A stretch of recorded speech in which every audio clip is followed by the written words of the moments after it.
We're going to try something new today. Let's watch the news together. I also just want to thank the whip for her leadership.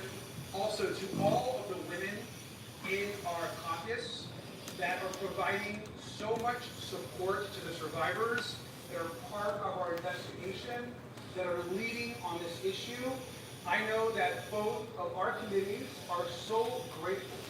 Not Judiciary, Oversight Democrats, our Democratic women are leading the way on this issue, and just we are forever grateful to every single one of you for your leadership, your voice, and your courage in uplifting these incredible women. So thank you so much for that. And I just want to remind the President and the Attorney General that they are right now in violation of the law. And when the President makes a speech tonight, he is going to know that looking back at him will be numerous survivors of Epstein's abuse, and that he is facilitating the single largest cover-up in modern American history. It's the single largest cover-up in modern American history. And who are we protecting? Why are we protecting powerful, wealthy, connected men? Why are we protecting billionaires from justice? Because we're always going to center the survivors. The single most important part of our investigation and what we're guided by is justice for Annie. It's justice for Maria. It's justice for so many that have been wronged, harmed, and terrorized by not just Jeffrey Epstein and Ghislaine Maxwell, but by the co-conspirators and all that helped them commit their abuse. Let's be clear, over 50% of the files have still not been released to the public. And we know as early as just today and yesterday, there are numerous files that we have confirmed that are missing from the DOJ that we know exist, including accusations, and serious accusations, not just against the president, but against others. It's time to release the files. It's time to center the survivors. And the president should know that even if he wants to call this a hoax, that our investigation is just getting started.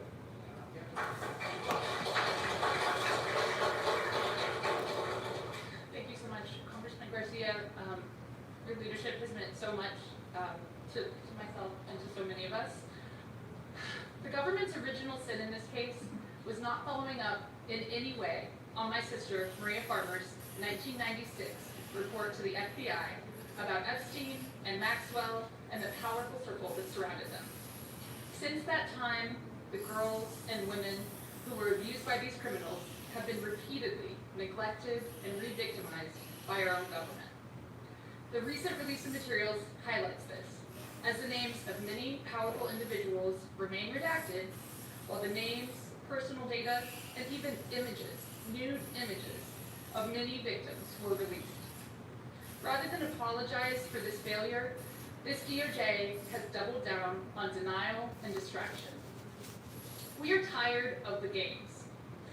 When those we elect to office misuse their positions, it harms us all. We are here to remind our elected leaders and other Americans that there is always a choice. You can sit by and watch the abuse of power, as so many wealthy, educated, connected individuals did in the Epstein case. Or you can do the right thing, the courageous thing. You can speak out the way my sister Maria Farmer did because of her concern for her younger sisters.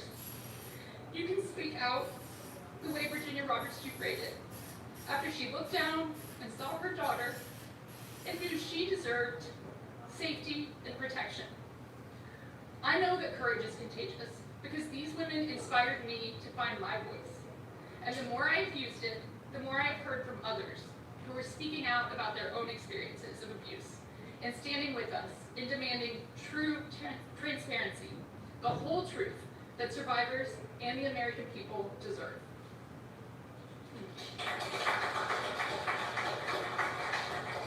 Now we'll hear from Rep. Maxine Dexter.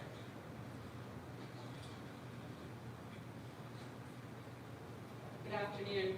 I'm honored to be here I am Maxine Dexter, a mother, a physician, and the proud U.S. representative for Oregon-3rd, and I'm deeply honored to have Lisa Phillips here as my guest tonight for the State of the Union, a survivor of Epstein's abuse, a powerful voice for justice, and she will attend the State of the Union tonight on my behalf. Tonight, as Epstein survivors like Lisa stare down our government, a government that has failed them for decades, you will all bear witness to an important shift in power in this nation. The wealthy and influential have persistently been shielded from accountability for their actions. This has certainly been true for the Epstein class of abusers.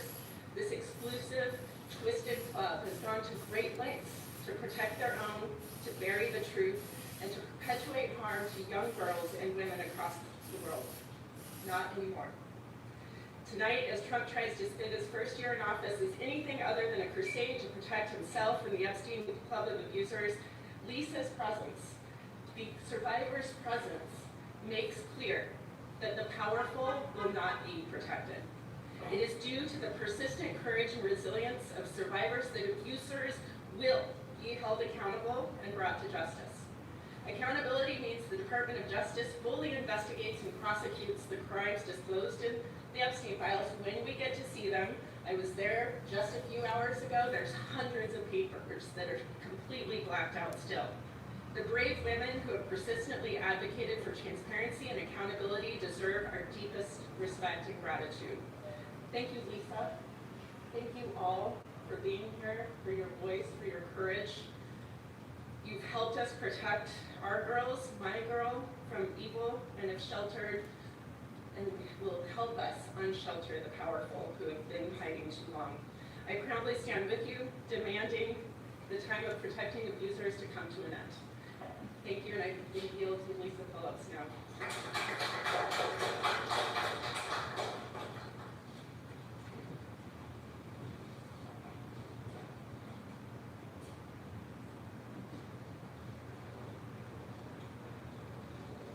Good afternoon. I'm Lisa Phillips, and I'm a survivor of Jeffrey Epstein and his world. It's not having access to 1 million industrial-grade products. Granger. Just behind me, I am reminded that they represent at least 200 victims. I don't want you guys to forget that. So when I stand here, I do not stand alone. I represent hundreds of faceless, nameless survivors. Some I have had the honor of knowing and supporting over the last few years, young women and girls who were never given a voice.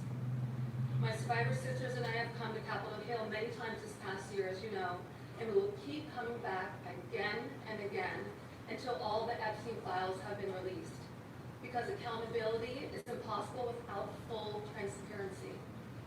Those of us who lived through the horrors of the Epstein world have always known this was never just a story about one powerful man. It was never just a crisis of wealth and privilege in America. It is and always has been a global crisis of corruption. We are only beginning to understand the depth and breadth of it, and the question remains, how many more powerful figures on the international stage will be named when the remaining files are released? The world deserves to know. That is why it has been an honor to recently speak with elected officials of several European nations, urging each country to launch independent investigations into every single person of power named in these files. Every person named. Some may have committed no crimes, some may have. But every person connected to wrongdoing in Epstein's world in any nation must be investigated and, if appropriate, held accountable.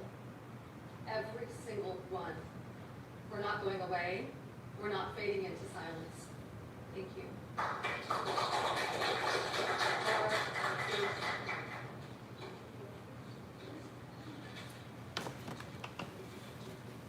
Hi, my name is Laura Bloom McGee. My remarks are very short because my survivor sisters have said a lot. I want to thank Congresswoman, I believe she just stepped out, Bradley of California, that graciously invited me here from Arkansas. I have not heard from any of our leaders from Arkansas, so thank you, Congresswoman Bradley. Speaking out about sex trafficking saves lives. being here with my sisters has helped save my family. This has never been about politics. It's about little girls and young women who have and continue to be exploited by the powerful. Justice should be non-negotiable. Transparency.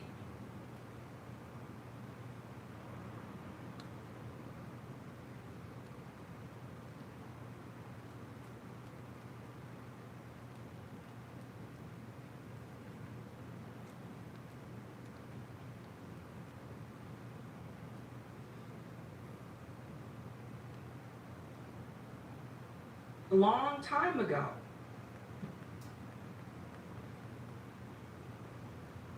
Or those three working together on this. They really didn't want to release any of this information, guys. So this is what I said, like when you have people that are willing to come forward and to fight. So here is one of the emails. This is wild. Look at this, guys. So what it says here, apparently Epstein goes to a party to hunt ends, as he quotes. There are screenshots here. I had to blur out this image, obviously. But this email is October 2016 from Jeffrey Epstein. Thanks, thrilling hunt. Ariane de Rothschild. Here we go with the Rothschilds again. Going to mean Lana's party, now to hunt. Guess what? There ends. You can see it right here. That was from January 1st, and it says, guess what? There ends, the N word. Snipe hunt is over. Moon crickets in field bag. What were you talking about, Jeff? Remember, Maria Farmer said this group of people was incredibly elitist and incredibly racist. People are asking questions now. They're like, were they hunting people? Maybe some of those movies tried to tell us things a long time ago. There were movies about this. There's a movie coming out about this recently. Looks like in the next couple of months, about rich people hunting people. I can't remember the name of the one movie, but someone can probably tell me in the chat. Do you remember the movie with Ice-T, rapper Ice-T, turned actor at that point? He went with a group of friends to hang out in the wilderness, and they said they were going hunting, but he didn't know that they were actually talking about him, that he was the person, he was what was going to be hunted, not actual animals. Does anybody remember the name of that movie? Someone will probably tell me in the chat, but yeah. And I've been wondering for a long time. Skylar, surviving the game, thank you. Been wondering about this for a long time.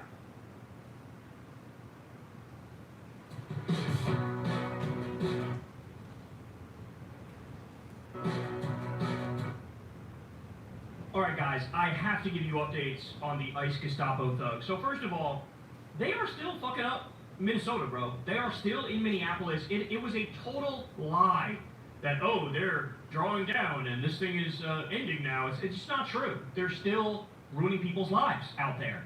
So, classic Trump, like total head fake, total lie, has basically gotten away with it because the media has largely stopped talking about it. But the damage that these people are doing. So here's another thing that very few people are talking about. This is in The Guardian. Conservative Georgetown pushes back against ICE detention center. And Jonathan Cohen says, quote, despite these and other concerns, as of Thursday morning, not a single ICE or Homeland Security official had contacted Taylor, who's the town manager, or anyone else in the local government to talk about such details. So what they're talking about here is, there's this like empty warehouse that basically the federal government is like stealing it. Yep, this is ours now. So they stole it, they're using it as an ICE concentration camp. They pick up the phone and they call the town manager, and they say, hey, turn the water on for our warehouse here. And the town manager goes, excuse you? What? And they go, yeah, turn the water on for this, this warehouse, this concentration camp we just opened up because we need it running. And she goes, I'm not doing that. And they go, why? Why are you not doing that? And she goes, the town is like, it's a very small town. And they're already at the point where like their sewage system is maxed out for the number of people they have. ICE is turning this into a concentration camp where they're gonna bring in all these innocent people, and they're like, if they were to turn on the water and they were to have a large number of people using the toilets and doing whatever there, the system would fall apart. And she's also like, hold on now, I'm the town manager. All these decisions are supposed to go through me. I didn't fucking greenlight the sale of this warehouse in any way, shape, or form. So there's all these issues that.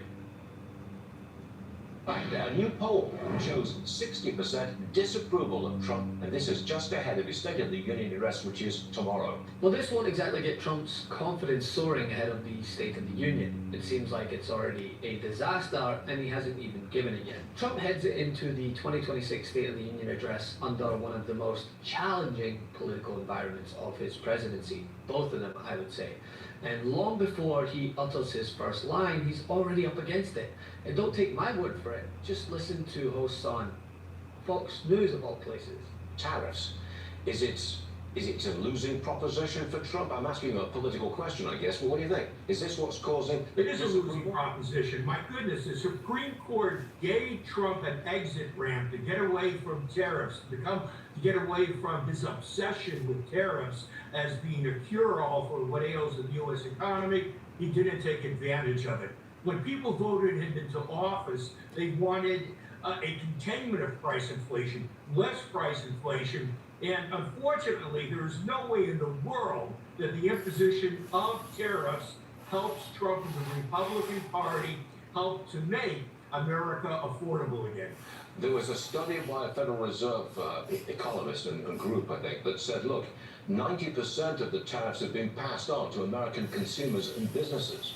Now, Kevin Hassett, the president's chief economic advisor, says that's a faulty study. Ignore it. What do you say? Were the tariffs passed on to consumers? The prices of tradable goods and tangible goods, for the most part, are higher than otherwise because of tariffs. You know, right now we have goods price inflation at about 1.7%. Hours before Donald Trump's big speech tonight for State of the Union, a huge bombshell has dropped connecting Donald Trump to the Epstein files in a way that was not previously known. And we are now learning that the Department of Justice is engaged in the largest criminal cover-up in American history. And that is, I'm not being facetious. I don't think I'm being dramatic. I think that's actually just saying what is going on. It's so bad that Ted Cruz is flustered, and he actually said this. The child molesters are being molested. The child molesters are being molested. Now, I want you to remember that this is what Marjorie Taylor Greene said not even a couple weeks ago, I think last week. That fight to release the Epstein files came directly from President Trump. And I know a lot of people have a hard time with that, but that is the truth. He fought the hardest to stop these files from being released. And we're now learning why Donald Trump fought so hard for these files to be released, because NPR has come out with a bombshell report saying here the Department of Justice withheld and removed some Epstein files related to Trump. Now, I've gone through this. I have found the important bits I'm going to read to you right now. The Department of Justice has withheld some Epstein files related to allegations that President Trump abused a minor, and NPR investigation finds. It also removed some documents from the public database where accusations against Jeffrey Epstein also mention Trump. These include what appear to be more than 50 pages of FBI interviews, as well as notes from conversations with a woman who accused Trump of sexual abuse decades ago when she was a minor. Goes on to say here, this is from Robert Garcia, who confirmed what NPR is reporting. Yesterday, I reviewed and unredacted evidence logs at the Department of Justice. Oversight Democrats can confirm that the Department of Justice appears to have illegally withheld FBI interviews with this survivor who accused President Donald Trump of heinous crimes. I have some insight on this from MS Now, but let's just keep going through this document, or through this article here. The woman who directly named Trump in her abuse allegation claimed that around 1983, when she was around 13 years old, Epstein introduced her to Trump, quote, who subsequently forced her head down to his exposed genitals, which she subsequently bit. In response, Trump punched her in the head and kicked her out. The FBI interviewed this Trump and Epstein accuser 4 times, and That is important to keep in mind for time. So they took this very seriously. There have been a lot of allegations in these files that are probably just from wackos who are going into the tip line, so they have to document it, but they never follow up on it because there's no credibility. This one was interviewed 4 times by the FBI. They took this very credibly. Now, that is according to an FBI serial report and a list of non-testifying witnesses material in the Maxwell case that were also released under the Epstein Files Transparency Act. And it goes on to say here, Epstein told Trump about this woman that, quote, "This is a good one, huh?" Interview reports. Keep in mind, she was around 13 years old. In a 2020 lawsuit against Trump's estate, and Maxwell, the second woman, added that both men chuckled and she felt uncomfortable at the time, but was too young to understand why. The interview was removed from the Department of Justice's public file sometime after initial publication on January 30th, and was republished on February 19th according to document metadata. Multiple FBI interviews with other people refer to the second woman's meeting with Trump while she was a minor and being abused. Tell me where she is, and I'll let you live. Testified before Congress yesterday, and you need... On my first day, I received secretive orders to teach new cadets to violate the Constitution by entering homes without a judicial warrant. An ICE whistleblower testified before Congress yesterday, and you need to hear what he had to say. Not only because it bolsters points I've made over the course of the last few months, talking about the dangers of the insane ramp up of personnel into the ranks of ICE, giving unqualified, incapable, absolute dolts, people who are functionally illiterate, giving them guns, giving them power over other human beings. This was a recipe for disaster. And now you don't have to rely on just the logical, reasonable, common sense understanding that that would have been the case. You don't have to rely on journalists doing reporting. We now have someone, a former attorney for Immigrations and Customs Enforcement, Donald Trump's masked secret police force, a whistleblower coming forward and saying the thing that we've been talking about, sounding the alarm the same way we have, except he was on the inside. And I'm going to play a clip for you here that is scary. And I don't use that word all the time. I'm not a hyperbole guy relative to these types of things. It is scary when you have an untrained, functionally illiterate force of individuals with the power to arrest, with the power to pull the trigger multiple times, emptying their magazine into the back of a United States citizen, in this case, Alex Preddy. People who have been on the job for decades show this type of disregard for their duty. Imagine what the new recruits are going to be like when they hit the streets, and they're on the streets. Imagine what they will act like. Imagine how they will behave with no functional understanding of the Constitution, of their oath to the Constitution, to the Fourth Amendment, prohibitions against illegal, improper searches and seizures. After all, it may be a temporary studio, but I still have the Constitution here, a document to which I swore an oath to multiple times in my life in different positions.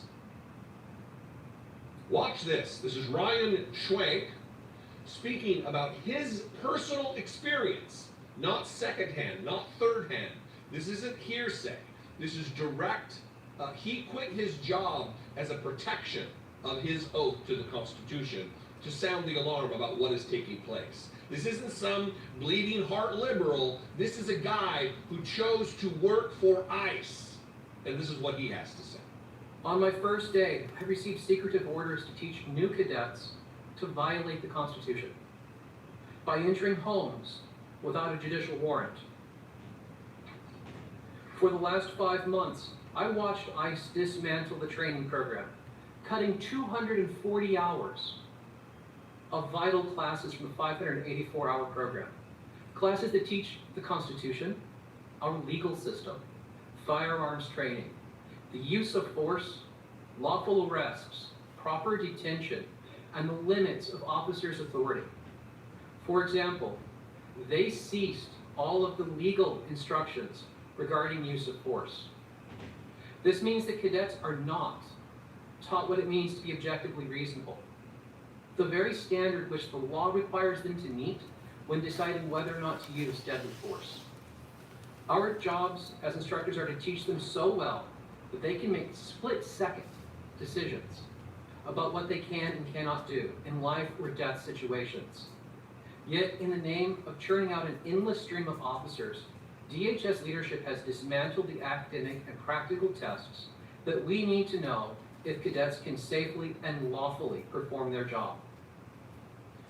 All to satisfy an administration demanding they train thousands of new officers before the end of the year. DHS told the public that new cadets receive all the training they need to perform their duties, that no critical material or standards have been cut. This is a lie.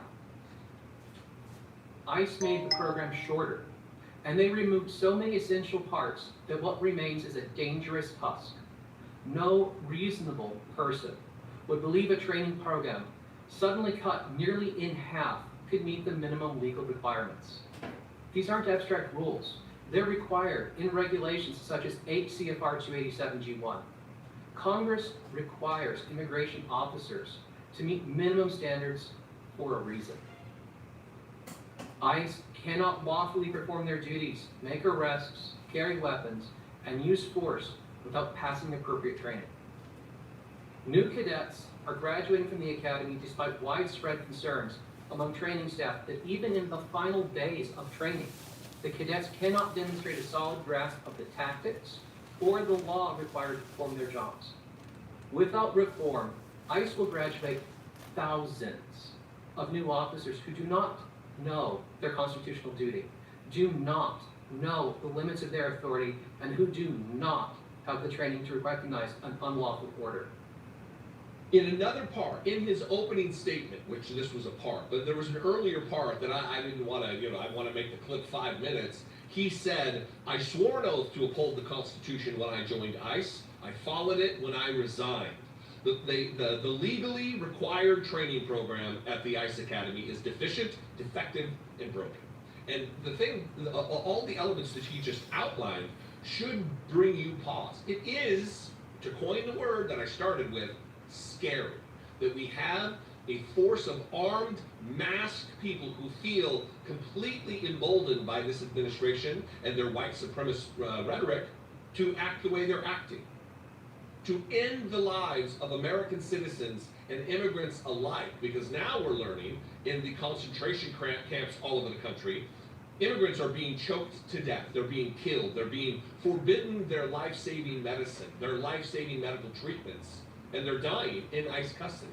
At record numbers, they're dying in ICE custody. This is scary.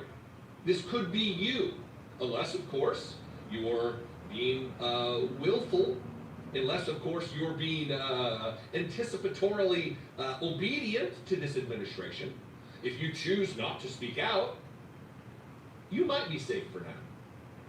It's like the Niemöller poem about first they came for the socialists, and I said nothing because I wasn't a socialist. Then they came for the communists, but I didn't say anything because I wasn't a communist. And then they came for the Jews, and I wasn't a Jew, so I didn't say anything. And then they came for me. There was no one left to speak up for me. Blah, blah, blah. Obviously, I'm butchering the poem. But this is the situation we find ourselves in. They are trying to stand up an army for Donald Trump, loyal to only Donald Trump. They're not training them on the Constitution. They're not training them on search and seizure laws. They're not training them on appropriate procedure, because they don't care about appropriate procedure. So when they flood the zone and send these maniacs, this execution squad, into polling stations, you'll know what to expect. And it won't just be intimidation. It'll be threats, it'll be physical violence at the hands of an army of individuals, an illiterate army of individuals that are only loyal to Donald Trump, who don't have the cognitive load, understanding, wherewithal, or even motivation to understand the thing that they had raised their right hand and sworn oath to. That is a problem. What you're about to see now is not a conspiracy theory, it is a paper trail. It's victims' testimonies, it's legislative documents, it's corporate press releases, and archived web pages. And when you line them up, asset by asset, you don't get closure on Jeffrey Epstein's Zorro Ranch in New Mexico. You get a story about eugenics, transhumanism, and a baby farm that the political class suddenly pretends it just discovered. Now look at this place. This is a 10,000-acre compound in the middle of nowhere, New Mexico, with its own airstrip, a bizarre temple-looking building, as well as signs of huge underground infrastructure. Now, for decades, Epstein's Zorro Ranch sat there quietly. He was arrested in 2019. He died in August of that year. That was 6.5 years ago. And only now, in 2026, does New Mexico's political class decide, hey, maybe we should look into this. Now, the obvious question is, why did they wait until the crime scene could be completely sanitized? On Monday, the New Mexico House of Representatives approved House Resolution 1, creating a special committee, a so-called Truth Commission, to investigate Zorro Ranch and allegations of criminal activity and public corruption tied to that property. Now, the resolution explicitly notes that Zorro Ranch has been the subject of great public concern since at least 2019, and that previous legislatures did nothing. It empowers this committee to hold hearings, compel witnesses, administer oaths, and issue subpoenas. It can operate through the end of 2026. So yes, on paper this has teeth. They can drag people in under oath and demand documents. The land commissioner has also called for state and federal investigations, but again, Epstein's been dead for over 6 years, so how much physical evidence at this ranch is still untouched? Now here's where things get eyebrow-raising. Less than a week ago, a woman went out to Zorro Ranch and filmed what she saw. Heavy equipment, excavators out on the property, clear signs that the ground had been disturbed before the New Mexico House passed this investigative measure. Watch this. What you're looking at is the main house, and don't be fooled, it is miles away from the road. Also, to note, there is some digging equipment, and that has not been here when I was here previously. This was a house from a similar angle in November, and it's looking a little different over on this side. Okay, so ask yourself, if state lawmakers are just now giving themselves subpoena power, but there are excavators on site ahead of that, is this a serious criminal investigation or a cleanup operation with a committee bolted on afterward for show? Especially when we've seen how pathetic the official Epstein investigations have been in the past. Everybody knows Epstein as the sex trafficking billionaire, but at Zorro Ranch, there's another dimension. A decades-long obsession with eugenics, designer babies, cloning, and using this remote compound as a literal baby farm for his own DNA. So for a moment, leave aside the murder, the blackmail, the political connections, and let's look at the mad science. So 10 days before Epstein died, the New York Times published an article titled, "Jeffrey Epstein Hoped to Seed Human Race with His DNA." Now, the article quotes multiple scientists and businessmen who say that starting in the early 2000s, Epstein was openly talking about using his New Mexico ranch as a base where women would be inseminated with his sperm and would give birth to his babies. He reportedly envisioned as many as 20 women at a time impregnated at Zorro Ranch. One participant at a 2006 conference remembered Epstein talking about, quote, perfecting the human genome and being fascinated by how traits pass on and wanting to create superior humans. So this isn't internet rumor. This is Epstein talking to award-winning scientists about turning Zorro Ranch into a eugenic-style breeding facility. Then there's the corporate layer. Epstein's Virgin Islands company, Southern Trust, disclosed in filings that it was engaged in DNA analysis. So he gave money to transhumanist organizations like Humanity Plus, and in 2011, one of his charities gave $20,000 to the World Transhumanist Association, which rebranded as Humanity Plus, whose stated goal, by the way, is to influence a new generation of thinkers about humanity's next steps. So his foundation also paid the salary of Humanity Plus Vice Chairman Ben Gortzel. So we have a remote ranch, a stated desire for a baby farm, DNA analysis companies, and cash going to the transhumanist movement. This is not just a rich pervert, this is someone trying to engineer the future of the human species.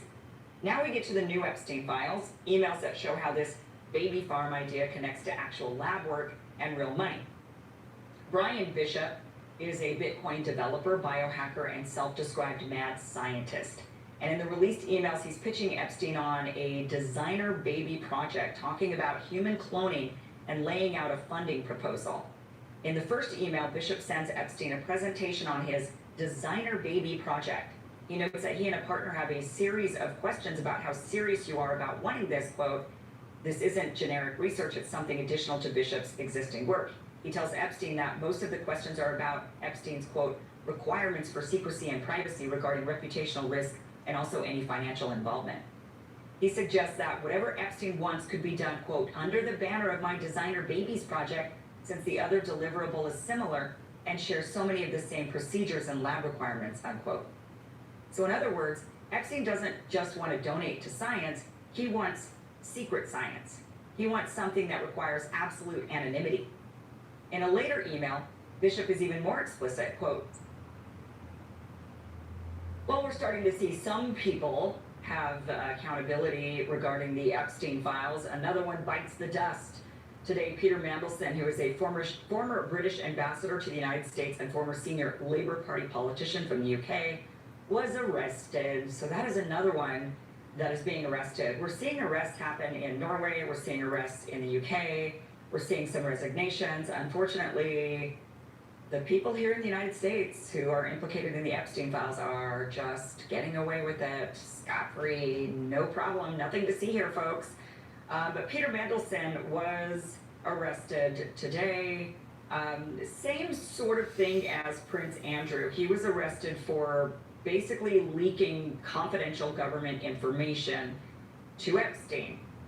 They said that in, let's see, it says they've arrested in London's Metropolitan Police on suspicion of misconduct in public office after the Epstein files allegedly show he shared sensitive UK government information with Jeffrey Epstein while serving as business secretary in 2009.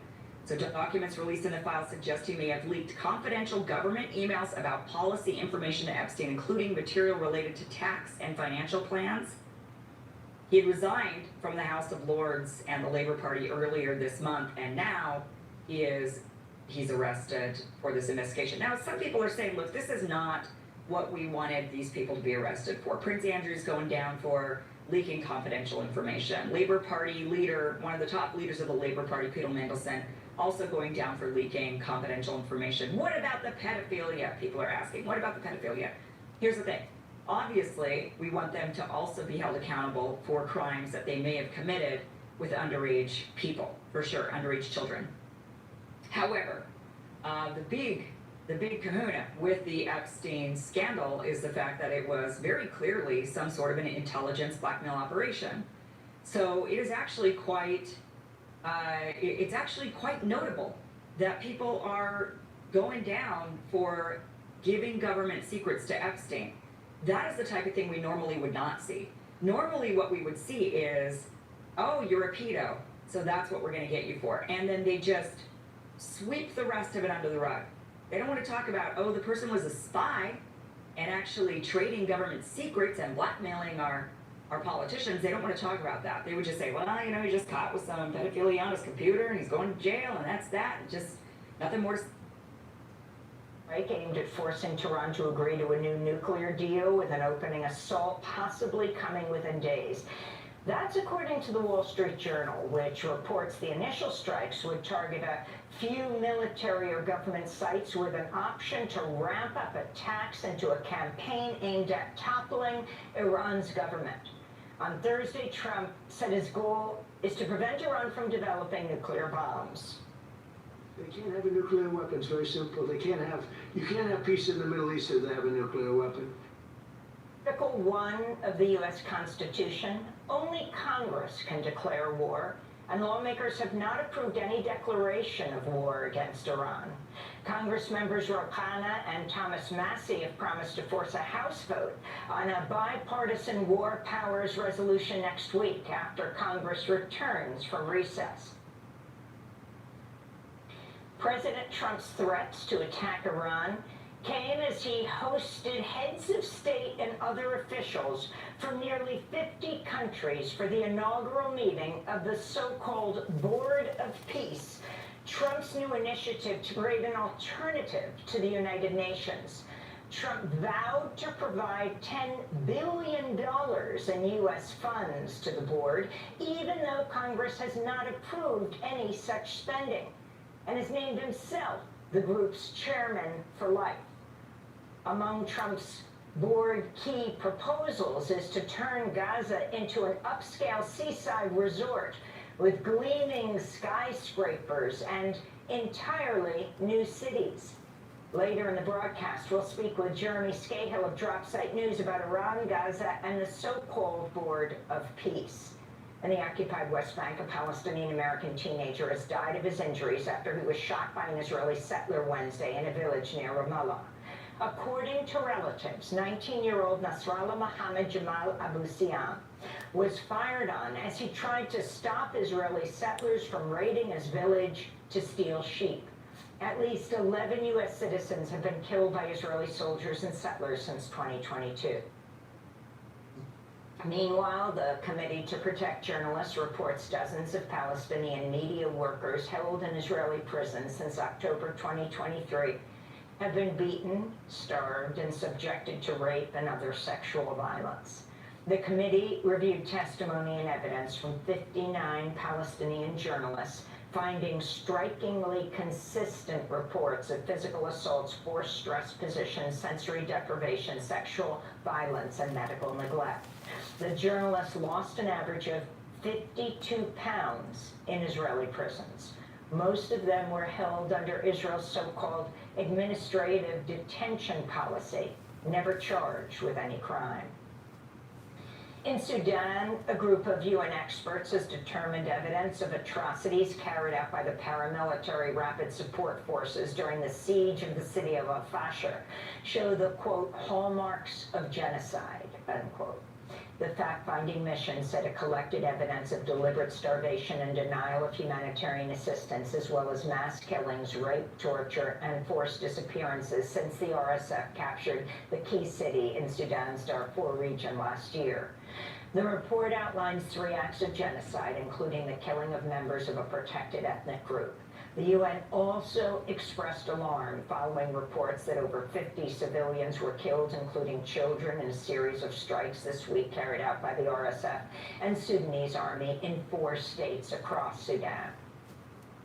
Police officers in England have raided Royal Lodge in Windsor to search the former home of the former Prince Andrew. He's the disgraced former prince and brother of King Charles, who was previously stripped of his royal title over his close ties to the late serial sex traffickers Jeffrey Epstein and Ghislaine Maxwell. Andrew was in police custody for 11 hours after his arrest Thursday morning. Police are investigating whether he committed misconduct in public office by sharing confidential government documents with Epstein while serving as UK trade envoy, a breach of the Official Secrets Act. Andrew's arrest was applauded by survivors of Epstein and their loved ones. He was arrested on his 66th birthday. This is Sky Roberts, the brother of Virginia Giuffre, who died in May of an apparent suicide 3 years after she settled a lawsuit in which she accused Andrew of sexually abusing her as a teenager at Epstein's properties. I think we're very hopeful that this is the start of the domino effect. This is where the house of cards starts falling. And, kudos to the UK for taking the first step, for saying, you know what, we are going to arrest somebody who is held to one of the highest esteems out there, somebody who was a former prince. On Thursday, Microsoft founder Bill Gates canceled his planned keynote address at an AI summit in India just hours before he was scheduled to speak, amidst growing scrutiny over his ties to Epstein, and as the news broke of the former Prince Andrew being arrested in London. In France, investigators have reopened an investigation into several public figures tied to Epstein, including his close accomplice, Jean-Luc Brunel, a model scout and alleged sex trafficker. Brunel died in a French jail cell in 2022 while awaiting trial on charges he raped children and trafficked women and girls to Jeffrey Epstein. French officials ruled his death a suicide. The Wall Street Journal reports Brunel was secretly negotiating in 2016 with lawyers representing Epstein's victims and was prepared to tell prosecutors what he knew about Epstein's sex trafficking ring. In an email to attorney Kathy Rumler that year, Epstein said he discovered Brunel was planning to go to the U.S. Attorney's Office the following week, and one of Brunel's friends had, quote, asked for $3 million so that Jean-Luc would not go in, unquote. It's not clear whether Brunel ever received that payment, but Brunel did not cooperate with prosecutors, and Epstein remained free for another 3 years. In Washington, D.C., Democratic lawmakers are calling for President Donald Trump to be held accountable for his close ties to Epstein, whom Trump once called a terrific guy and a lot of fun to be with, unquote. On Thursday, workers unfurled a giant banner of Trump's face on the facade of the Justice Department headquarters. California Congressmember Ted Lieu linked the banner to the DOJ's refusal to release all files related to the Epstein investigation, as required by law. Congressmember Lieu wrote, quote, "Want more evidence that the Justice Department is covering up the Epstein files to protect Epstein's best friend Donald Trump? Look at this photo," he said. We'll have the latest on Epstein files and the fallout in London and around the world after headlines.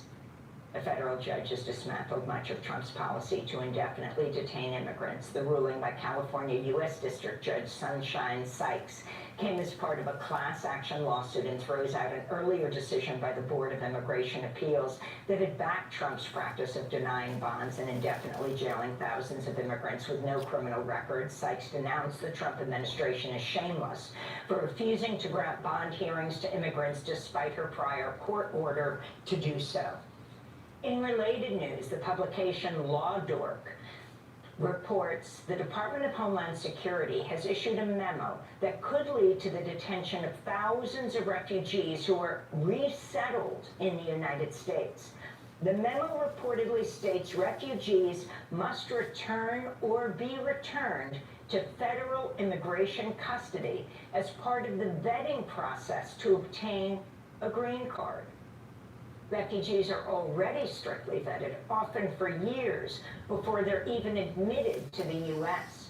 Refugee status allows for a pathway to citizenship, with refugees required to apply for a green card 1 year after their arrival.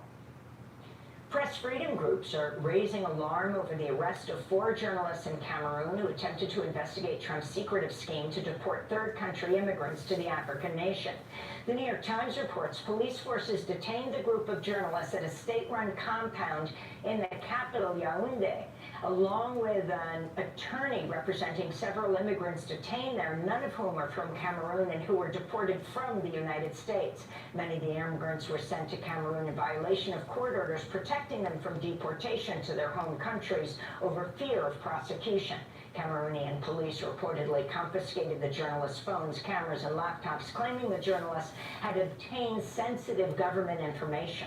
All 5 people have been released, among them the attorney Joseph Awafru, and a freelance journalist who's worked for the BBC, Randy Josa. The 3 other journalists were based in Cameroon and working on assignment for the Associated Press. Federal prisons will no longer provide gender-affirming care to incarcerated trans people. That's according to the Marshall Project, which reported the Bureau of Prisons released its new policy Thursday. Under the new rule, trans people will no longer have access to gender-affirming surgery, hormone care, clothing, or toiletry items that align with their gender identity. Hormone therapy will reportedly be replaced with prescription medications for depression and other mental health conditions, many of which are caused by hormone withdrawal, including suicidal ideation. Advocates have vowed to fight Trump's latest attack on the trans community, as they say this policy threatens the life of hundreds of people who were receiving gender-affirming care in federal prisons. And Vermont Independent Senator Bernie Sanders is rallying support for a proposed wealth tax in California. The ballot measure would see California residents worth $1 billion or more pay a one-time tax of 5% to offset the cost of looming federal cuts to health care while funding public education and food assistance. It would affect roughly 200 billionaires worth more than $2 trillion. On Wednesday, Senator Sanders rallied wealth tax supporters in Los Angeles, arguing the billionaire class no longer sees itself as part of U.S. society. Like the oligarchs of the 18th and 19th centuries, you know, the kings and the queens and the czars, these guys literally believe that they have the divine right to rule and are no longer subject to democratic governance. Starting right here in California.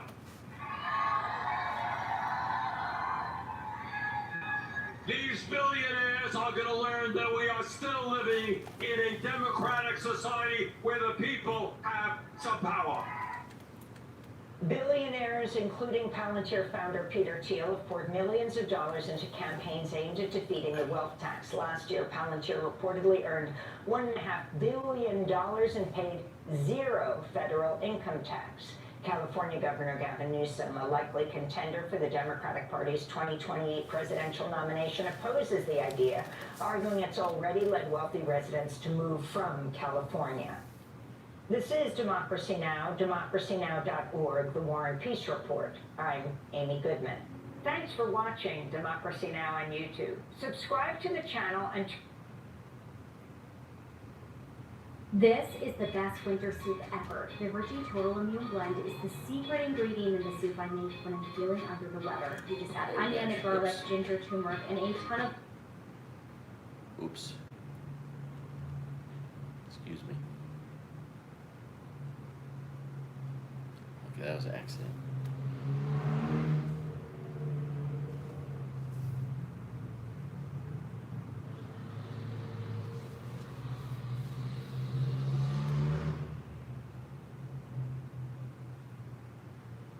All right.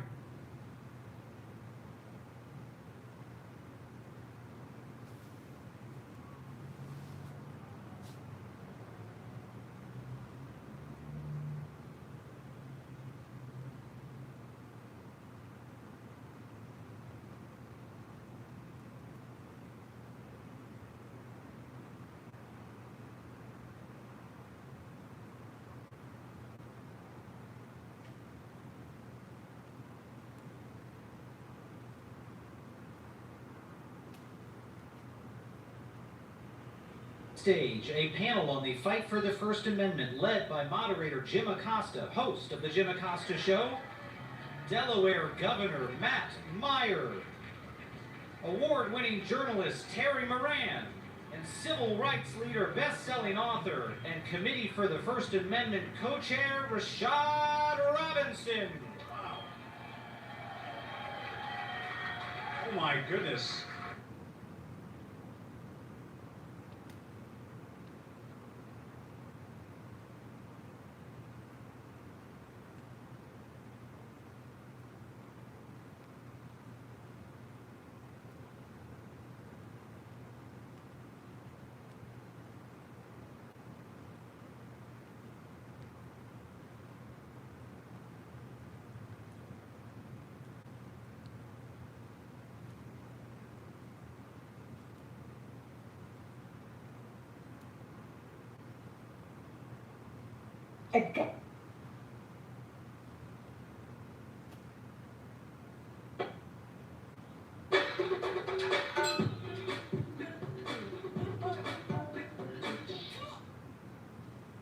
Nearly home. Who done it? We're looking for a house closer to everything, but we don't know where to start. Find it with Realtor.com. With Real Commute, it's easy to find. From big to small. From sporty to savvy. You mentioned multiple times foreign influence over the Supreme Court. Do you have evidence of that? And if not, will you investigate that? You're gonna find out. What alternatives are... So I think that there's a huge opening here because if Trump, every time somebody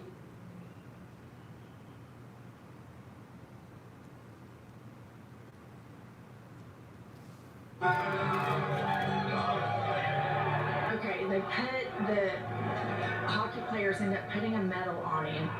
Okay. It's just so ridiculous. And I don't want to take away anything from the hockey players because that's amazing. It's so cool that they won a gold medal. But my friend Crystal Ball has the best analysis about this. And she says, look at this loser glomming onto their victory like he had anything to do with it. This man is the living embodiment of mediocrity. And your tax dollars are paying for this humiliating display. And here's the thing. This whole jock culture of MAGA men that have this sophomoric, juvenile nature of how to govern, of when he arrives there, shooting beer with him, making it about him. He knows that's going to be a huge story. I think it's just absolutely psychotic and disgraceful, but it's just another day in Trump's America. Moving along, we need to check in with the country's biggest political prostitute. And of course, I am talking about smoky eye sociopath J.D. Vance. And he is delving further and further into MAGA psychosis. He was interviewed over the weekend, and I want you to play this clip. Not that hard. And it's a huge indictment of Jacob Fry and frankly the entire far left that they made that their cause of the day, letting violent sex offenders stay on the streets of America. The president's just not going to go for that. Well, the iron doesn't in there. Letting violent sex offenders stay on the street in America. The call is coming from inside the House. The gaslighting that this administration uses when J.D. Vance, if you go to his Twitter feed in 2021, tweeted, we need to release the Epstein files. We need to charge everybody involved. And then they all find out the people that are involved work in this crime syndicate known as the United States federal government. His owner, the guy who owns J.D. Vance, the guy who made J.D. Vance the most psychotic political prostitute in American history, Peter Thiel, is all over the Epstein files. There's all sorts of collusion with Thiel and Epstein and Israel and Russia. And then not to mention all of the child rape, child torture, sexual assault. And there's credible claims against his boss, the President of the United States, but nobody in the administration will even look at it. Pam Bondi has seen the videos. She has met with these survivors, and she walks in front of Congress, indignant and smug and entitled and hateful and evil. And these are just such horrific people. But J.D. Vance's dive into his political prostitution psychosis, I think is going to be studied for a long time because he has such a clear record in the being Trump's VP of having moral clarity on how dangerous Trump is, that he's a demagogue, that he's a fascist, that he's America's Hitler. And then the complete 180, the complete selling out of everything. And I think Peter Thiel paid him around $10 million and then installed him. And this is what people don't talk about enough. These oligarchs know that Trump is a lame duck and unhealthy and old as shit. So they put a successor in line. Trump didn't want J.D. Vance to be his second in line, but the oligarchs did. And so that's even why J.D. Vance is there. So that's just fascinating. Moving along. Over the weekend, SCOTUS handed Trump a loss on the tariffs. And I do not trust the Supreme Court in the least bit, especially John Roberts and the handmaid. But they were able to put up a bit of a guardrail. And so we have to take whatever we can get to try to cling on to some semblance of separation of powers. Gorsuch, in his ruling, said that only Congress had this power. So that was a really good sign. But I think what's so interesting about Trump lately is he always has to remind everybody that he's heterosexual. And I just think this is really weird. And he does it constantly. I report on it all the time. And think about the people that you know. Like, I don't have to get on this channel and be like, oh yeah, heterosexual. I like men. Trump always has to do it. Play the clip. Of course, I don't think this plane's big enough to take the press in this room, but a lot of the press right here, we're in Georgia, and I said to the owner, I made a speech at a factory. They make steel products, and I said, how are you? Nice to meet you. How's business? President, I'd love to kiss you. This is a very powerful man. I don't want to be kissed by that man, but a very powerful, strong man. He's been in the steel business for many years. His father started it. And he said, sir, I want to kiss you. I said, why? He said, because we were down to working 1 hour a week, and then you came in and imposed tariffs, and all of that foreign junk that they were dropping into our country stopped. And we're now going to double shifts, 7 days a week. Okay, so you get the gist. That it's always some big, strong, powerful man, and the man wanted to kiss him. But Trump doesn't kiss boys. But I always think back to this Epstein letter, this email, where it was Trump blowing Bubba. And I know people think, oh, don't dive into that.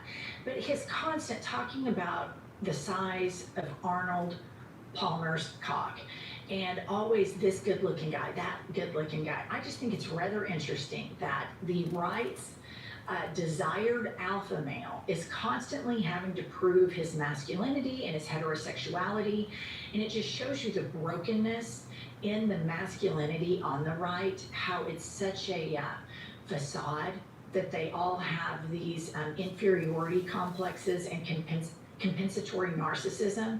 So they think, okay, if I'm president, I'm going to seem masculine. If I'm an ICE agent, I'm going to seem masculine. And moving along, Trump is basically going to spike the SCOTUS ruling.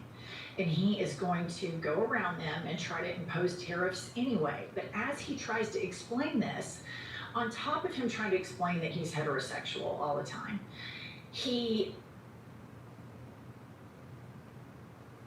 I can't believe the sleep apnea pillow exists. So I almost made the dumbest mistake of my life. I got this contour.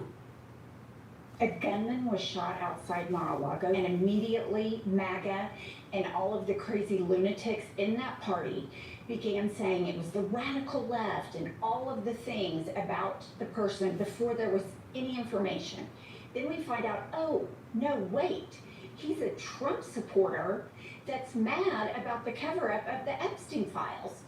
So we see that the Secret Service shot a man dead outside Mar-a-Lago. The armed man shot and killed by the Secret Service agents outside Mar-a-Lago have reportedly become increasingly obsessed with the Epstein files and was also a vocal Trump supporter. Austin Tucker Martin sent a text to a coworker on February 15th, 2026, obtained by TMZ, that read, I don't know if you've read up on the Epstein files, but evil is real and unmistakable. The best people like you and I can do is use what little influence we have. Tell other people about what you hear about the Epstein files and what the government is doing about it. Raise awareness. Now it goes on to say that he had told coworkers in North Carolina that the bad people were getting away with it. Who was getting away with it? Trump and the over half of his cabinet, which is named in the Epstein files, or high-ranking officials in Trump's orbit. The draining of the swamp is in fact covering up for the swamp. And this guy, he was a big, huge MAGA Trumper. But this just goes to show anything said from this administration, you cannot believe it. Not jobs report, not HHS findings, nothing about vaccines. FBI, for sure no. DOJ, no. They lie, they take everything, and they make the narrative they want to make. And then last week, the Supreme Court, in the first time that they've stood up to Trump in recent memory, said no, the tariffs that Trump made are illegal. So Trump, my first thought was, oh my gosh, his reaction. So his reaction was absolutely ketchup all over the wall, insane, madder than a hornet, can't believe it. This is what he says at a presser when he is speaking to people about the United States after he threw all kinds of shit at the Supreme Court justices. But I am allowed to cut off any and all trade for business with that same country. In other words, I can destroy the trade, I can destroy the country. I'm even allowed to impose a foreign country destroying embargo. I can embargo. I can do anything I want, but I can't charge $1. Because that's not what it says. And that's not the way it even reads. I can do anything I want to do to them, but I can't charge any money. So I'm allowed to destroy the country, but I can't charge them a little fee. I could give them a little two-cent fee, but I cannot charge under any circumstances. I cannot charge them anything. Think of that. How ridiculous is that? I'm allowed to embargo them? Okay, here's the thing. This man is a classic decompensating mentally. Obviously, he's throwing the biggest tantrum of his life. The Supreme Court, for the first time, goes against him, and he gets on stage and starts talking about how he's going to destroy countries, he could destroy our country. Like, he is insane. The calls for impeachment should be coming from every single sitting member of Congress. Yet you have people over the weekend just kind of poo-pooing it off, like, oh, you know, he's mad. This guy has the nuclear codes. This guy is going to start a war with Iran when he lied about what's going on in Iran. This man should be nowhere near power. And so we see the response. I mean, he's a laughingstock. He is a global laughingstock. The EU's like, we're not paying tariffs. EU says it won't accept increase in U.S. tariffs after Supreme Court ruling. A deal is a deal. And here's what he did. He said, oh, I'm going to make a 10% tariff. Then he got madder and he said, I'm going to make it a 15% tariff. Shut up.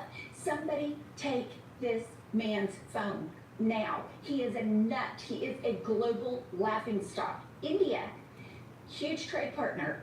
They're like, we're going to back off trade talks because of all this tariff nonsense. India delays Washington trade visit as U.S. tariff policy shifts, sources tell CNBC. Here's the deal. Everybody knows this man's not serious. Everybody knows this man is out for himself. It's a shakedown. It's a grift. It's about him. No one else. And here's the thing. He's mad at the Supreme Court. If I had my choice when the Supreme Court would stand up to him, it would have been about people and not money. But this Supreme Court does not care about constitutional rights of people, but they don't want you to mess with their money. And so Trump, for the first time, is having to follow the law. And here's the deal. He's already said, I'm not following the law. I'm increasing the tariffs. He is out of control. He is a raving madman. And then I just thought this was so funny. I read an article over the weekend about Trump is anxious on who is going to lead the party in 2028. Is it going to be JD or Marco? And here are my thoughts on that. Both of these men are so corrupt. They have absolutely no care in the world about what's going on in the United States. Marco Rubio, he sat on the Intelligence Committee in the Senate. He knows how dangerous Trump is. He knows how dangerous Vladimir Putin is. And he continues to do Trump's bidding. He's a Secretary of State, name only, because Witkoff and Kushner, they're doing all the negotiations. Where's Marco Rubio? Obviously, Trump has no faith in Marco Rubio. And J.D. Vance has flip-flopped his positions on every single thing he has ever said. From Trump is America's Hitler to release the Epstein files. This man is so unlikable and has zero credibility. Between the two of them, I don't think either one of them has the charisma or ability to run and be elected president. Number one, I think everyone by the end of the Trump administration is going to hate their guts. J.D. Vance is bought and paid for by billionaires. Peter Thiel is his buddy-buddy. He is more diabolical than Trump, yet the cult won't follow him because he is absolutely unlikable. I mean, it's Ted Cruz style, unlikable. When he tries to ha-ha and be funny, it's just embarrassing. I mean, he is an embarrassment. So my pick is neither. I don't think either one of these will be at the top of the ticket. I kind of think, look for Brian Kemp, the Republican governor of Georgia, Nikki Haley, because they have stayed out of the Trump fray and all the shit that sprays on them. by Trump, they have stayed out of that and aren't associated with MAGA as strongly as these people. And I think that with Trump having a 60% disapproval rating, I don't think his coattails will be enough to ride to a presidential election, assuming we have one. All right, listener, before we start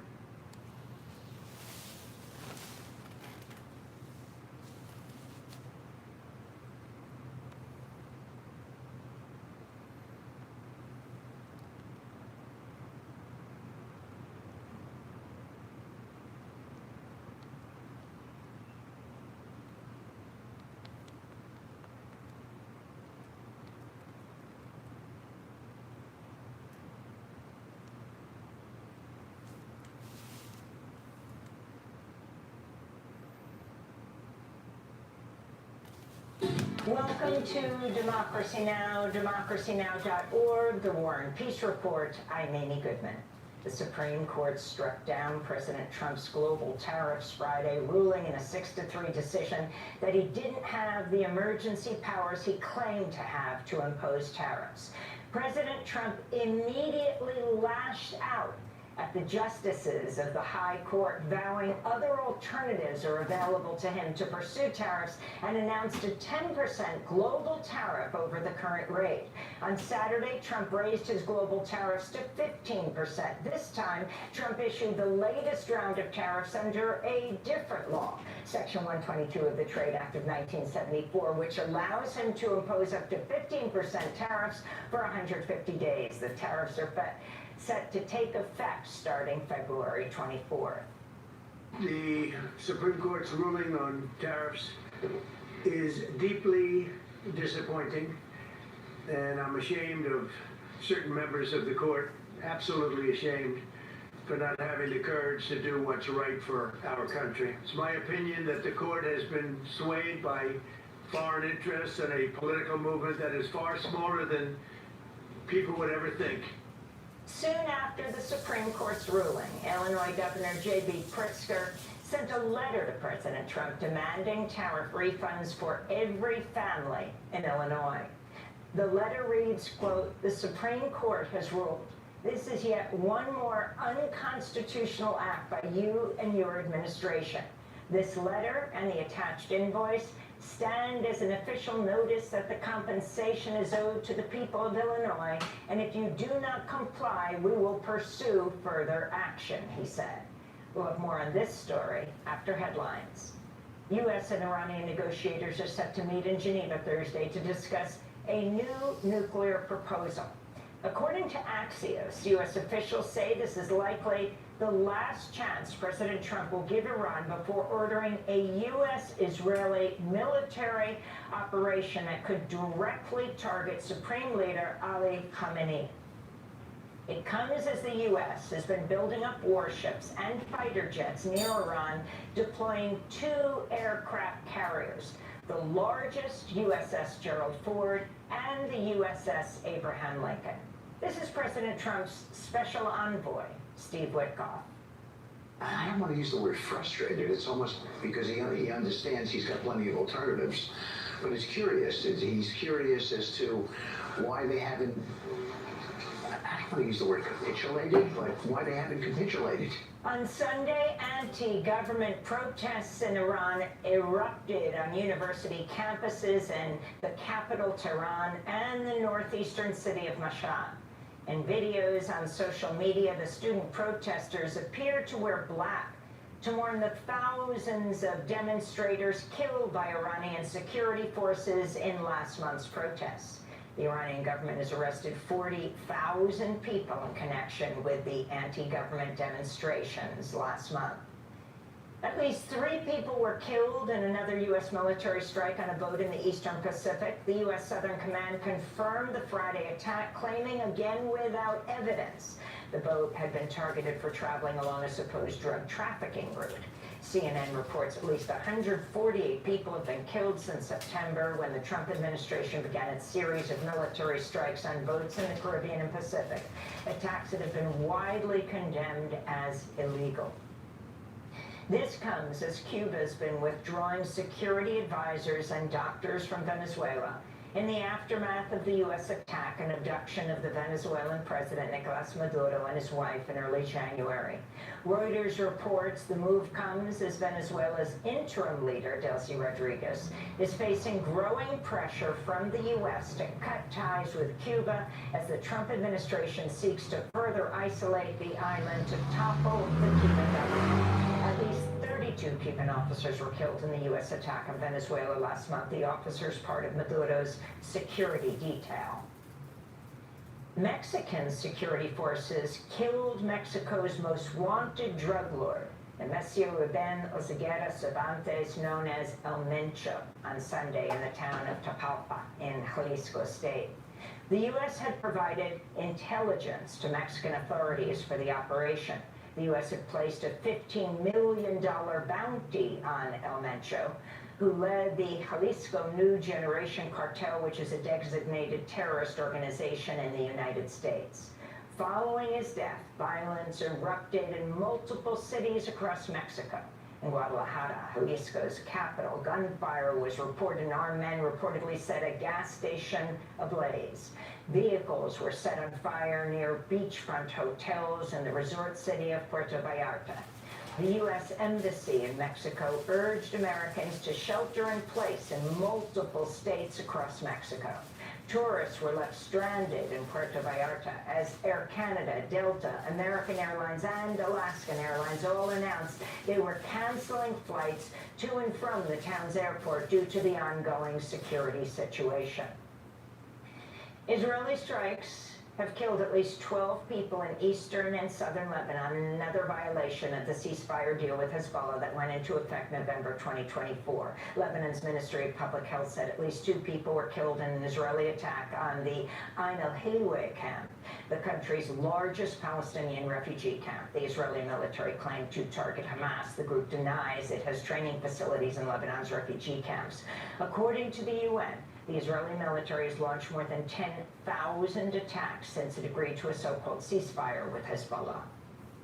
In the occupied West Bank, calls for justice are growing following the death of 19-year-old Palestinian-American Nasrallah Mohammed Jamal Abu Sayyam, who succumbed to his injuries last week after he was shot by an Israeli settler. The teen was fired up when he tried to stop Israeli settlers from raiding his village to steal sheep.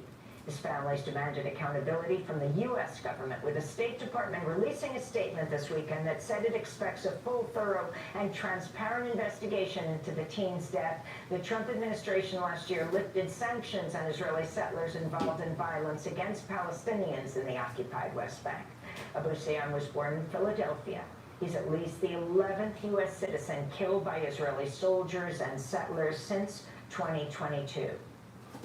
Arab and Muslim nations are condemning recent remarks by Mike Huckabee, the U.S. ambassador to Israel, after he claimed Israel has a right to expand into most of the Middle East.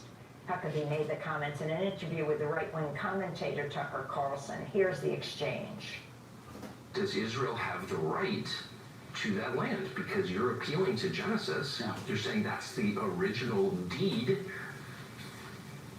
They would be fine if they took it all. But I don't think that's what we're talking about here today. What would be fine? Well, it's exactly what we're talking about today. But here's what I don't think. You think it would be fine if the state of Israel took over all? They don't want to take it over. The League of Arab States said, quote, statements of this nature, extremist and lacking any sound basis, serve only to inflame sentiments and stir religious and national emotions, unquote. An autopsy report by the Democratic National Committee on the 2024 election concluded Kamala Harris lost significant support because of the Biden administration's policy on Gaza. That's according to reporting by Axios. The DNC's report still hasn't been released to the public. The Institute for Middle East Understanding, IMEU, policy project is accusing the DNC of withholding its autopsy report, in part because of its findings on Israel.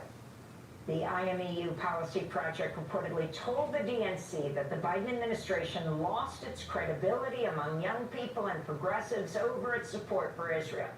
Ahmed Bendas, a spokesperson for the IMEU policy project, said during the meeting, quote, the DNC shared with us that their own data also found that policy was, in their words, a net negative in the 2024 election, unquote.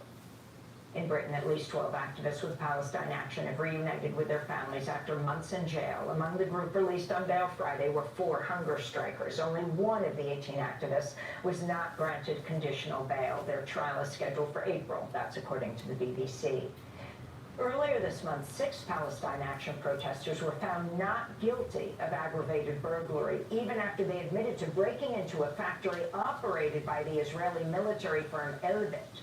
The British government has banned Palestine Action under its Terrorism Act over direct action protests against Israel's war on Gaza. A 23-year-old U.S. citizen was fatally shot by an ICE agent in South Texas nearly a year before federal immigration agents killed Renee Good and Alex Preti in Minneapolis as part of Trump's immigration crackdown. But ICE's connection to the March 2025 fatal shooting of Ruben Ray Martinez in South Padre Island was only made public last week in reports by Newsweek and the New York Times. Martinez was reportedly shot multiple times by the ICE agent, who's unnamed, after he didn't follow orders to exit his car. His mother told the Times he'd been in the area to celebrate his birthday at the time he was killed. She described him as hardworking, telling the New York Times, quote, "He was a good kid. He never got in trouble," unquote. Martinez worked at an Amazon warehouse in San Antonio. A powerful winter storm, which meteorologists call a bomb cyclone, has pummeled and paralyzed the northeastern United States, leaving over 40 million people under a blizzard warning by this morning. More than 260,000 customers in the mid-Atlantic region are without power, mostly in New Jersey and Delaware. New York City Mayor Zohran Mamdani declared a state of emergency on Sunday and ordered a citywide travel ban between 9 p.m. Sunday and noon Monday. Many school districts, including New York City and Boston, have declared a snow day with no remote learning or in-person learning today. Thousands of flights have been canceled nationwide, with New York area airports experiencing the most disruptions. Scientific experts have long warned the worsening climate crisis is leading to more intense winter storms. University of Pennsylvania researcher Annabelle Horton said data shows, quote, that these really intense, really destructive nor'easters will, in fact, only get more destructive and more powerful in a changing climate, unquote. U.S. Secret Service agents fatally shot an armed man who breached the secure perimeter at President Trump's Mar-a-Lago estate in Palm Beach, Florida, Sunday. The Associated Press reports the man has been identified as 21-year-old Austin Tucker Martin from North Carolina. He reportedly drove into the secure perimeter as another vehicle was exiting the resort. He had a gas can and a shotgun, according to Secret Service. Martin had been reported missing by his family a few days ago. Trump and the First Lady Melania Trump were at the White House at the time of the incident. And those are some of the headlines. This is Democracy Now!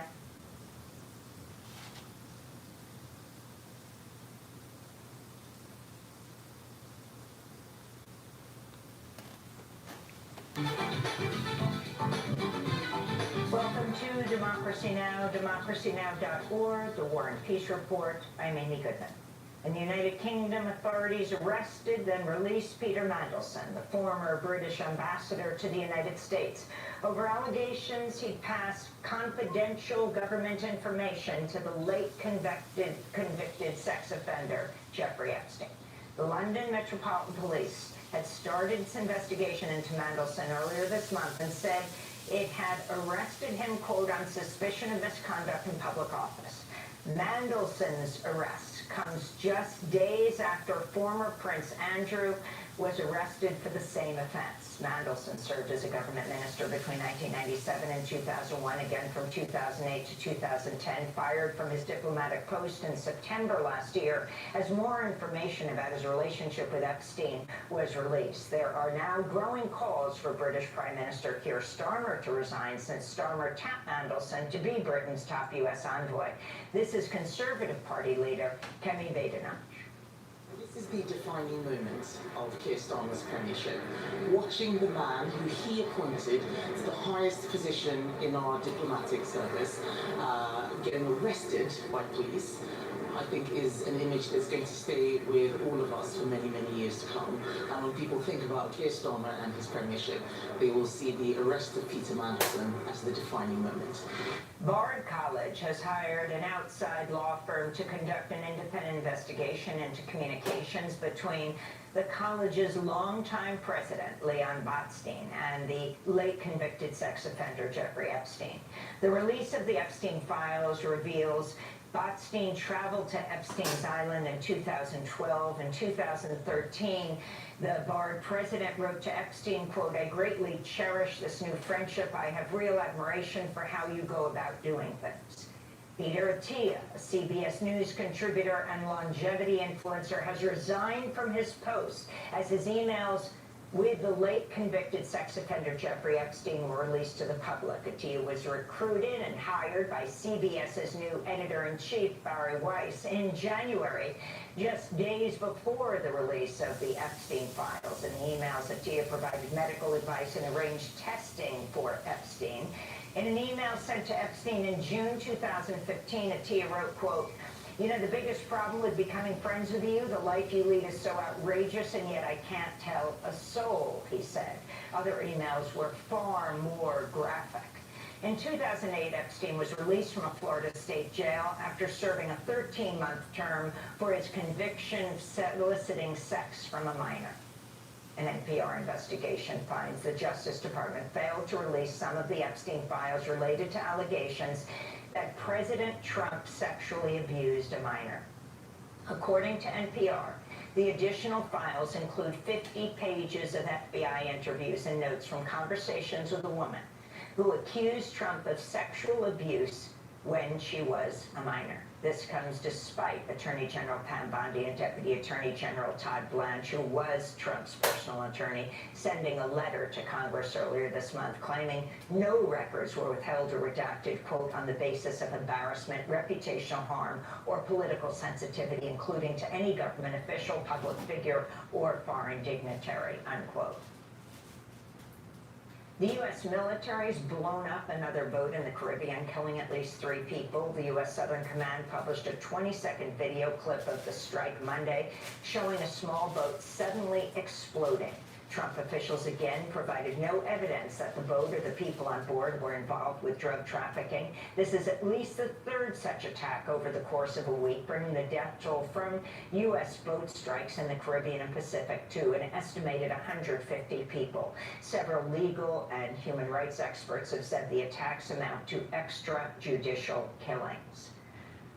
In Mexico, schools in Jalisco and several other states remain closed as heavily armed Mexican security forces have flooded the streets following a series of reprisal attacks by cartel members in response to the killing of Mexico's most wanted drug lord, Emesio Reben Oseguera Cervantes, also known as El Mencho.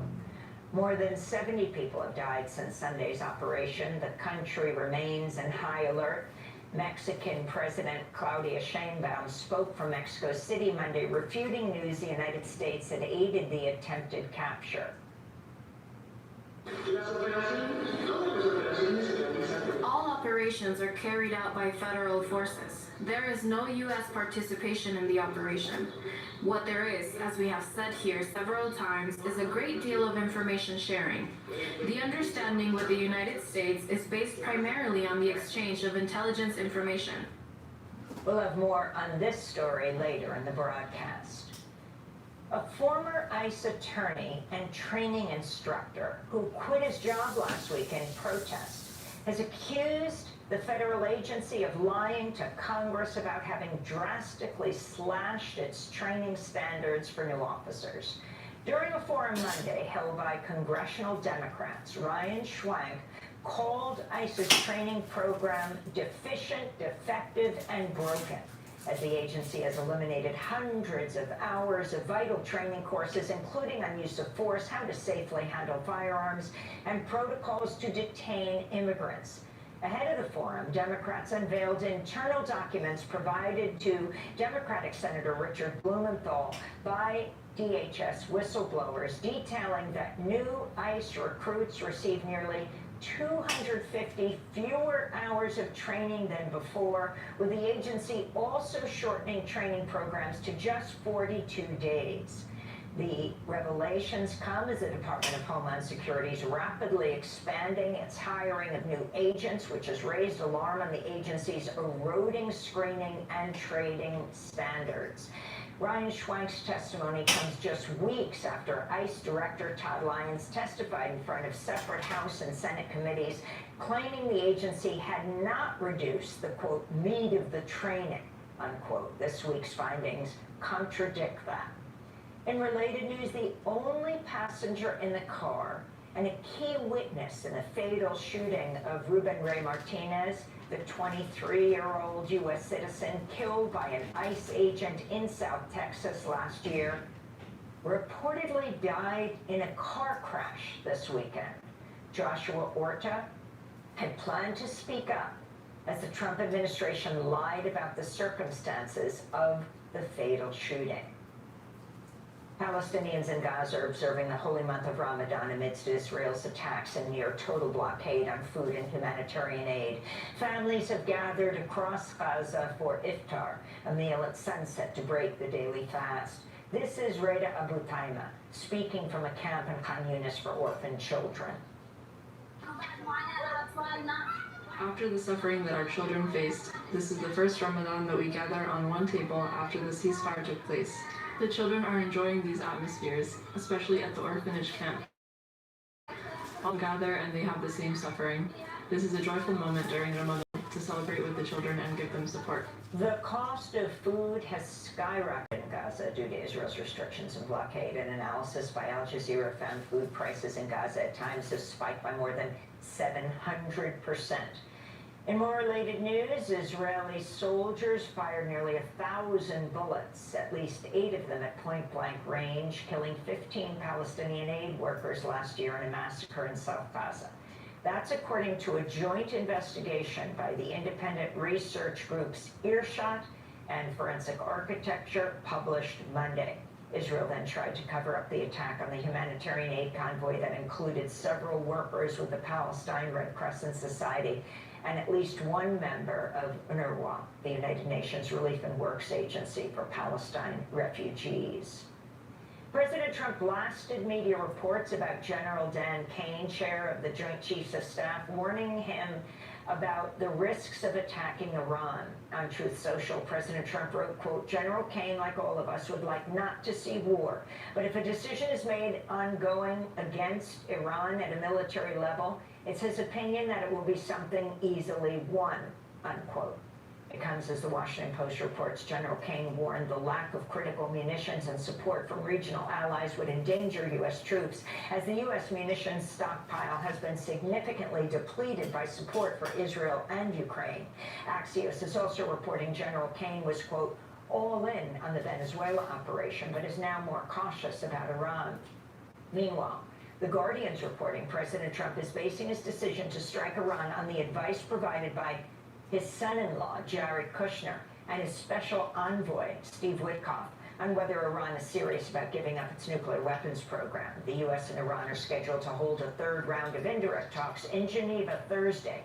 Meanwhile, Iranian students are continuing their protests for a third consecutive day as anti-government demonstrations have spread to Tehran's Al-Zahra University.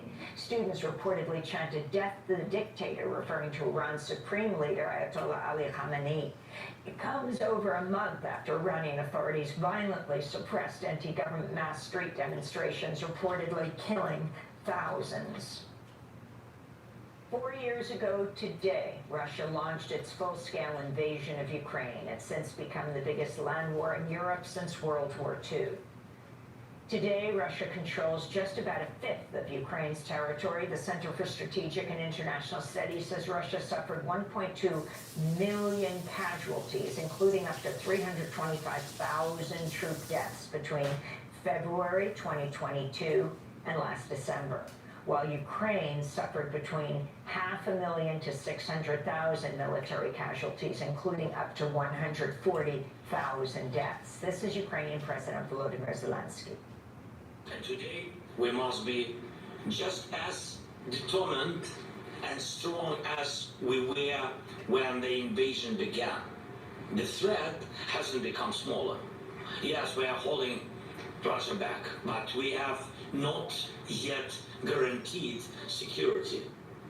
And only together can we do this together in Europe. Yes, together with America. Federal Judge Aileen Cannon has permanently barred the Justice Department from releasing special counsel Jack Smith's report into the classified documents case against President Trump. Judge Cannon was appointed by President Trump. In 2023, special counsel Jack Smith charged Trump with 40 counts of illegally retaining classified information and obstructing government efforts to retrieve the materials. Cannon later dismissed those charges in 2024. Back in December, Smith testified before Congress in a closed-door deposition that his team has uncovered, quote, powerful evidence that showed Trump willfully retained highly classified documents after he left office in January 2021, storing them at a social club, including in a bathroom and a ballroom where events and gatherings took place, unquote.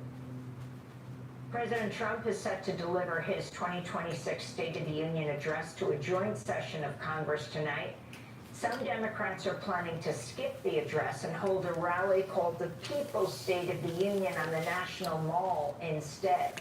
Senators Ed Markey, Jeff Merkley, Chris Murphy, Tina Smith, and Chris Van Hollen, and Congress members Yasmin Ansari, Becca Ballant, Greg Casar, Veronica Escobar, Pramila Jayapal, and Delia Ramirez, and Bonnie Watson-Coleman are expected to join the rally. In a statement, Senator Murphy said, quote, "These aren't normal times, and showing up for this speech puts a veneer of legitimacy on the corruption and lawlessness that's defined President Trump's second term," unquote. It comes as the House Democratic leader, Hakeem Jeffries, announced he's inviting the family of the Reverend Jesse Jackson to the State of the Union address tonight. House Speaker Mike Johnson denied a request for Reverend Jackson to lie in honor at the U.S. Capitol. The national president of the NAACP, Derek Johnson, said, quote, "Mike Johnson will defend a president who wants to unlawfully nationalize elections, but won't authorize a civil rights legend to lie in honor." That tells you everything you need to know about Mike Johnson and his gross disregard for our Constitution and our democracy. And fallout from the BAFTA Awards ceremony in London is growing. That's Britain's equivalent of the Oscars. A BAFTA judge, filmmaker Jonte Richardson, has quit, citing the organization's handling of a racist incident during Sunday's awards ceremony. When Michael B. Jordan and Delroy Lindo presented the award for Best Visual Effects, a Tourette syndrome campaigner shouted the N-word twice. The BBC failed to edit out the word from the broadcast, which aired 2 hours after the live show, while cutting the phrase "Free Palestine" from an acceptance speech by Akinola Davies Jr., a British-Nigerian filmmaker. Jonte Richardson wrote on LinkedIn, quote, "After considerable soul-searching, I feel compelled to withdraw from the BAFTA Emerging Talent Judging Panel. The organization's handling of the unfortunate Tourette's N-word incident last night at the awards was utterly unforgivable.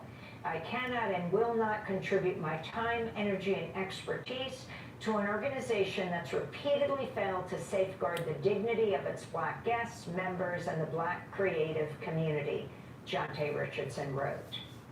And those are some of the headlines. This is Democracy Now! Democracy Now!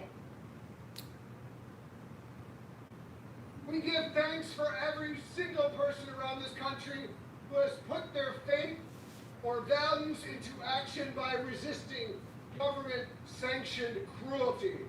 with moral courage and solidarity with our neighbors from every background.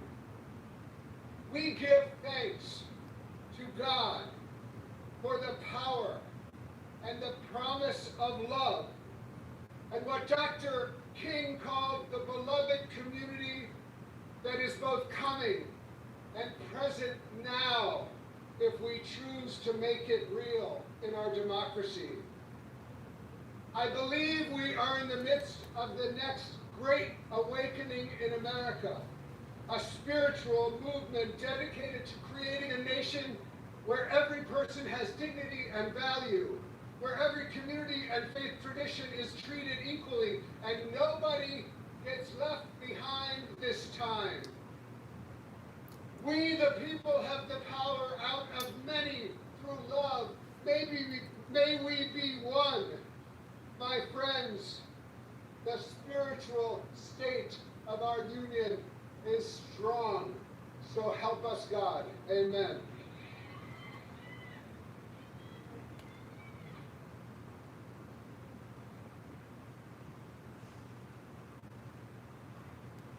And y'all should be well in the spirit at this point. Is everybody in the spirit? That's what I'm talking about. That's right. We're going to call the spirit of our ancestors to make sure that we do justice on tonight. And we are going to start with one of the true fighters in the United States Senate and his very important guest. So please put your hands together for Senator Chris Murphy and Johnny. Thank you. Good evening, America. I want you first to give a big round of applause to my guest, refugee and immigrant advocate from Connecticut, Farish Ganjabe.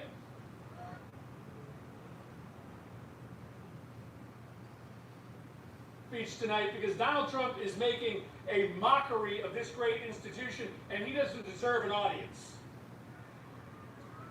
I'm not at the State of the Union speech tonight because these are not normal times, and Democrats have to stop behaving normally. And I'm not at the State of the Union speech tonight because you're not going to hear about the State of the Union. You are going to hear lie after lie. You are going to hear attack after attack. You are going to see grandstanding. The true State of the Union is this. This union is in crisis right now. By lawless law enforcement, our democracy is wilting under ceaseless attack from a president who wants to be a despot. Millions of Americans are losing their health care because the president has chosen corruption to pad the pockets of his billionaire friends instead of helping average Americans. You're not going to hear any of that in that speech tonight. But by being here for the people's State of the Union, you are going to hear the real story of America, a story of an America that is under siege, but a story of America that is not going to take it, that is going to fight back, and is going to reclaim this country for everything that is good and right about the United States of America.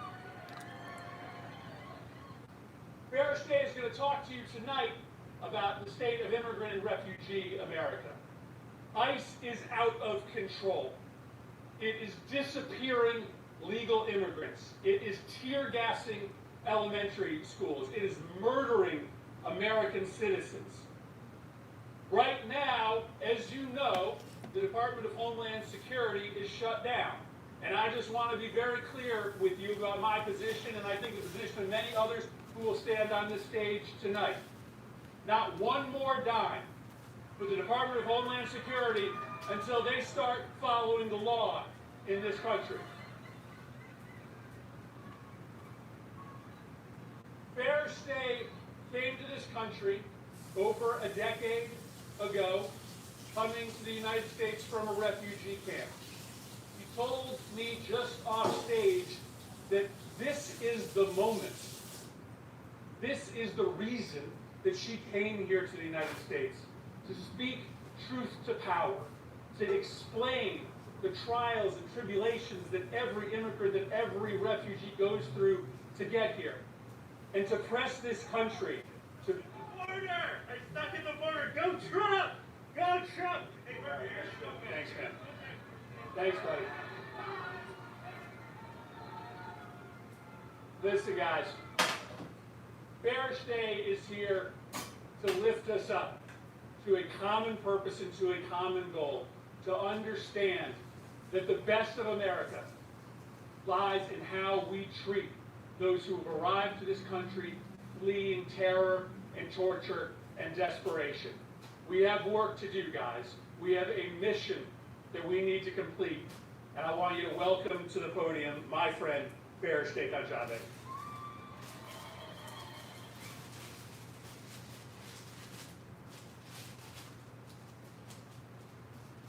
Good evening, everyone.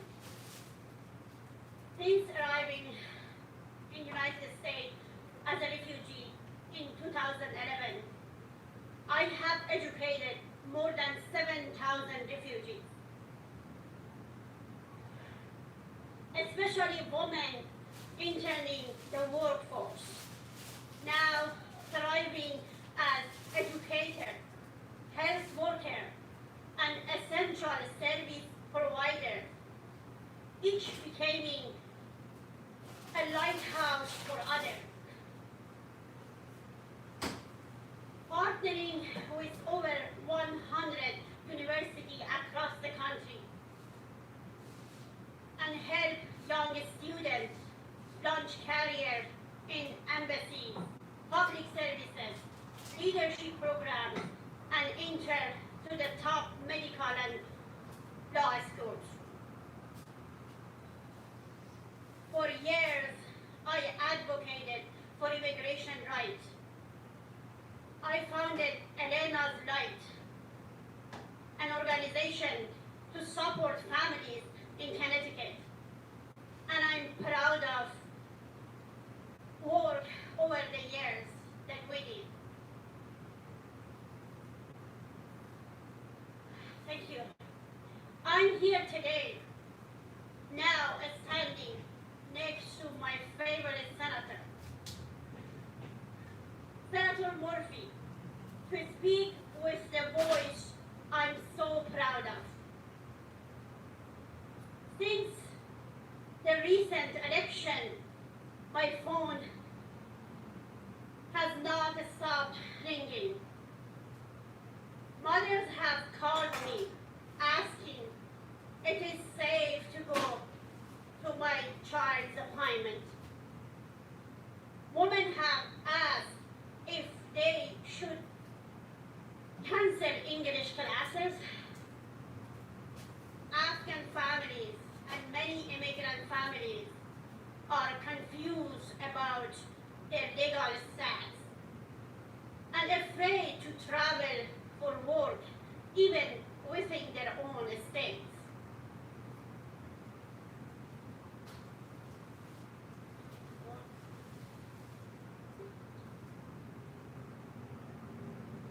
Fear is not abstract. It is in our classrooms. It is in our clinics. It is in our homes. Families feel unstable. We are living in uncertain society these days. Because of this, advocacy in Connecticut has shifted. Organizations on the ground like ours are spending more time on Know Your Rights training. Policies are shifted quickly, and we must help families with rapid response needs. Preparing families with documentation for when their family members get kidnapped. And working closely with legal and health partners to support families struggling after Trump's healthcare cuts. But as hard as we try, we cannot replace health insurance. That our elderly, our children, our people with disability can no longer access. We cannot guarantee safety or peace of mind for the workers who keep our communities running every day. administration needs to stop separating families. Mothers, kids, and our future generation, who will become our caretaker, our lawyers, our teachers, and our politicians. Our community members need safety and peace of mind to work. Leadership matters at the federal level. We need real leaders. We need a stable federal support for integration and mental and medical health services. And we need policies rooted in dignity and education. As families can focus on building our shared community and future. When families feel secure, they build. When mothers feel safe, they live. When children feel stable, they dream. And when we protect our people, we strengthen the entire nation. This is not politics. This is humanity. This is America.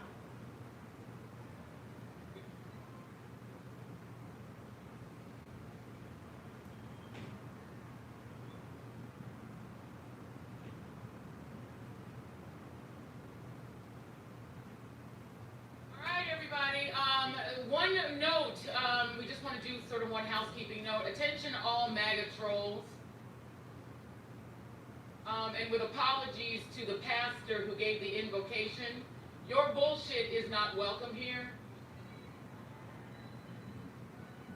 And to paraphrase one of my favorite actors in the world, Robert De Niro, I'm going to slightly paraphrase him. Fuck y'all.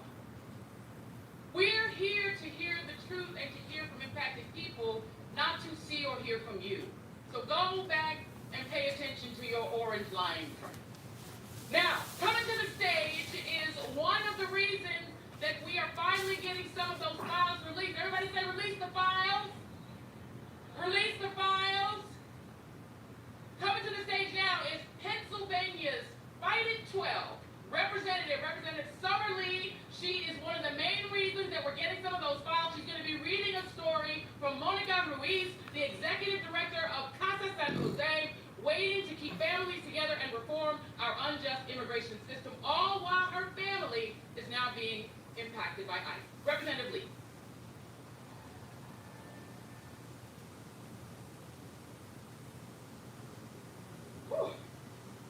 What a start to the evening. But good evening one way or another. I am Summer Lee representing Pennsylvania's 12th Congressional District, and I'm proud to stand here this evening with Move On, with organizers, with workers, and with everyday people who refuse to sit quietly while our country is pushed to the brink. Right now, Donald Trump is preparing to deliver his made-up version of the State of the Union. He's going to tell a familiar story tonight, that the economy is booming, that our communities are safer, and that America is stronger than it's ever been, all because of him. But we know the truth. We're living the truth. We know the fear that our families are facing of being hunted down by ICE. We know our neighbors are working 2 or 3 jobs to make ends meet, that their health care has been gutted and their federal jobs have been eliminated by the thousands. We know our education systems and unions are being targeted because they threaten authoritarian power. And they want us fighting each other so we don't pay attention to what they're stealing from us. And I need all of us, Democrats and Republicans and independents, young folks and old folks and black folks, whether you're in a red or a blue state, whether you're in rural towns or a factory community, because corruption doesn't check your voter registration before it robs you. While they're terrorizing immigrant communities right now, they're cutting health care. They're cutting worker protection. They're union busting. They're handing tax breaks to billionaires and sending the bill to the rest of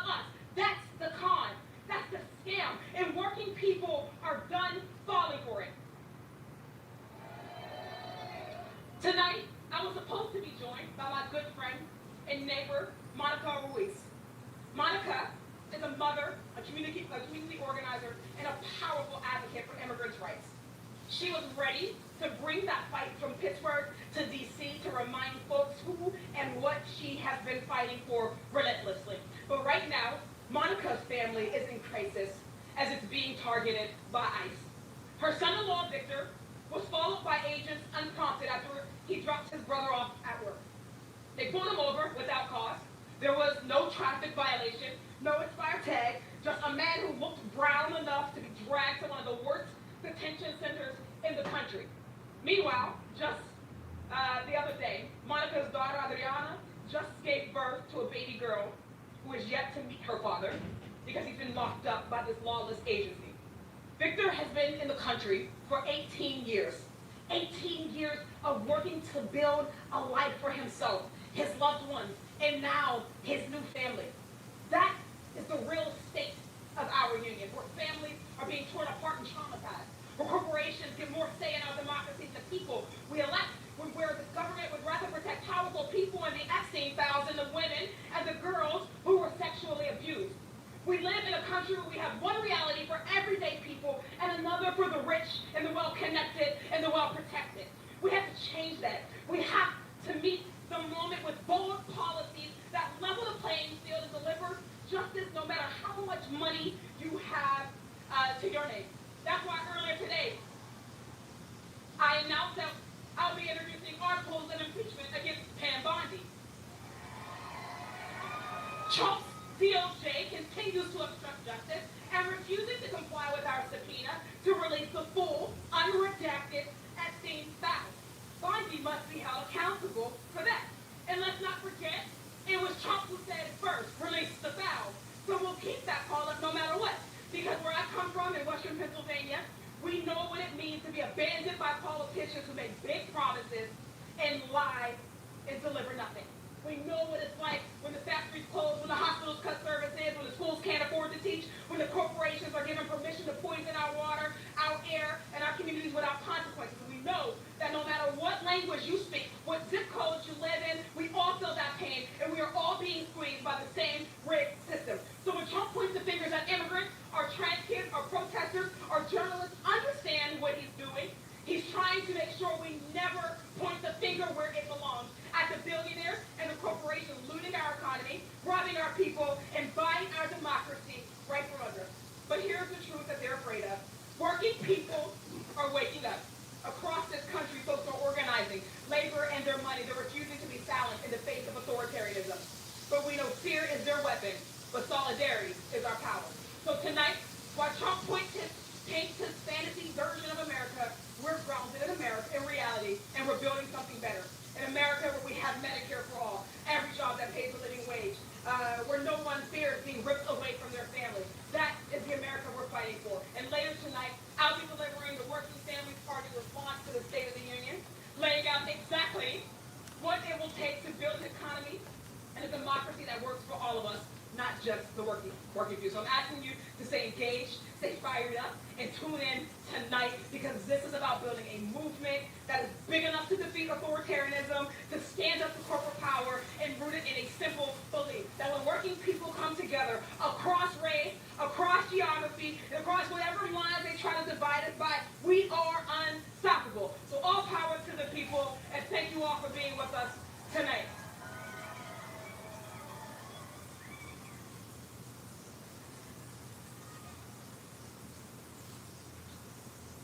Well, hell yeah, that's how we do it. Coming up next, a man who doesn't suffer fools from the great state of Arizona. We got Senator Ruben Gallego. He's going to be talking about a man by the name of Steve Gomez. Steve is a father of 3 from Gilbert, Arizona, and for the last 5 years, Steve and his family have relied on the Affordable Care Act marketplace for their insurance. But let me be clear. Because of Republicans and Donald Trump's big bullshit bill, now Steve has to decide what he's going to cut to be able to afford health care for his child. Senator Ruben Gallego.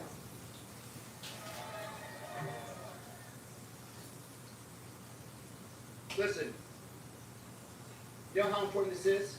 I'm from Arizona. This is cold. But let's be clear what's happening there. They want to call that the State of the Union. It is the state of denial. Because what's going to happen under that Capitol is a bunch of lies. Lies that Donald Trump and the Republicans are going to tell us about how great this country is doing right now. But what is true, what is happening right now is that Donald Trump and the Republicans have made this country sicker, poorer, and less secure. Sicker, poorer, and less secure. How did it start? As soon as they got in there, what did they do? They went and they cut Medicaid and they cut food stamps. Millions of Americans right now are without health care. The poorest of our country are trying to figure out how to make ends meet and how to pay for that grocery bill because they needed an extra $1 billion for their billionaire friends.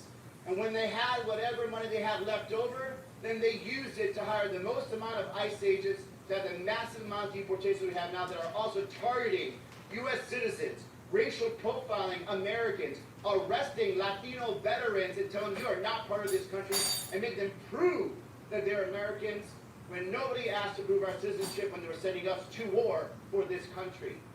Sicker, poorer, and more secure. Less secure. Let me tell you what else.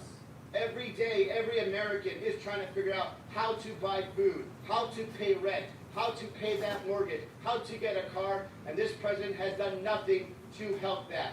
$1,000 per average every American has to pay for his tax increases.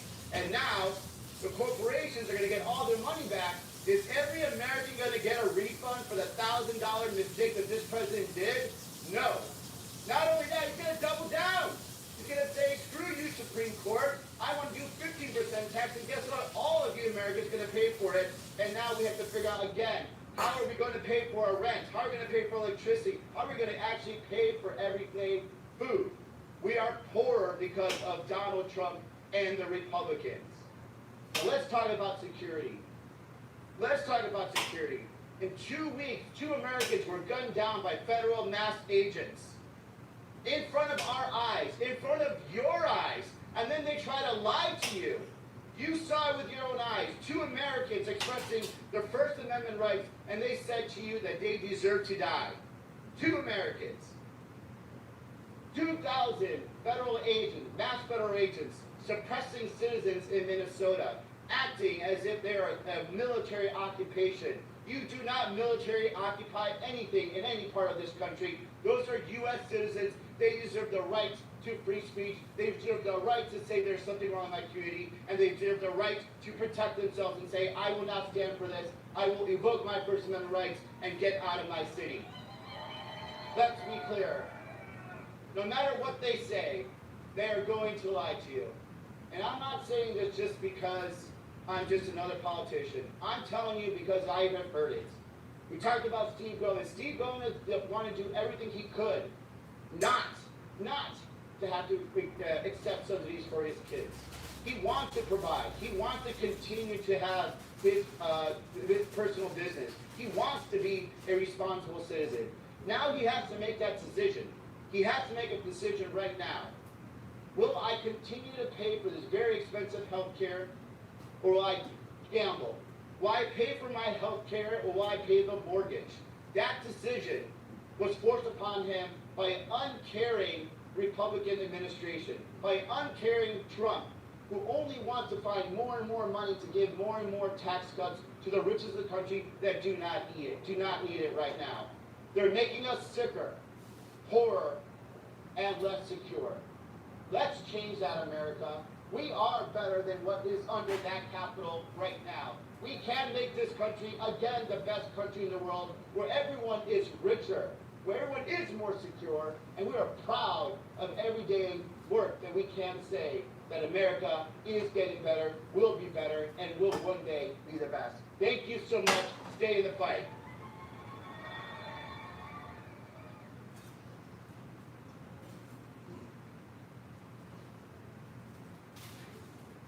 All right, y'all okay? You doing all right? How many of you remember Kilmar Abrego Garcia? How many of you guys remember Kilmar? Wave your hand if you remember. Well, coming to the stage, the man who had the courage, the cojones, Oh, look at that. My fans are back. What I always say is, you know who I am, and I don't know who you are. That means you're a fan, you're a fan, you're a fan, you're a fan. Go ahead and keep on standing me. Keep on standing me, because I don't know who the hell you are, but you know me. Hallelujah. Keep on being my fan. Coming to the stage is the great Chris Van Hollen, Senator Chris Van Hollen of the great state of Maryland. He'll be joined by Jenna Norton, a public health scientist focused on health equity and data standards to improve health outcomes in kidney and urologic diseases. She was a lead organizer of the Bethesda Declaration, a whistleblower letter to the NIH director and members of Congress detailing this harm. In November 2025, she was placed on retaliatory administrative leave. So you're going to want to give her a major round of applause. Senator Van Hollen.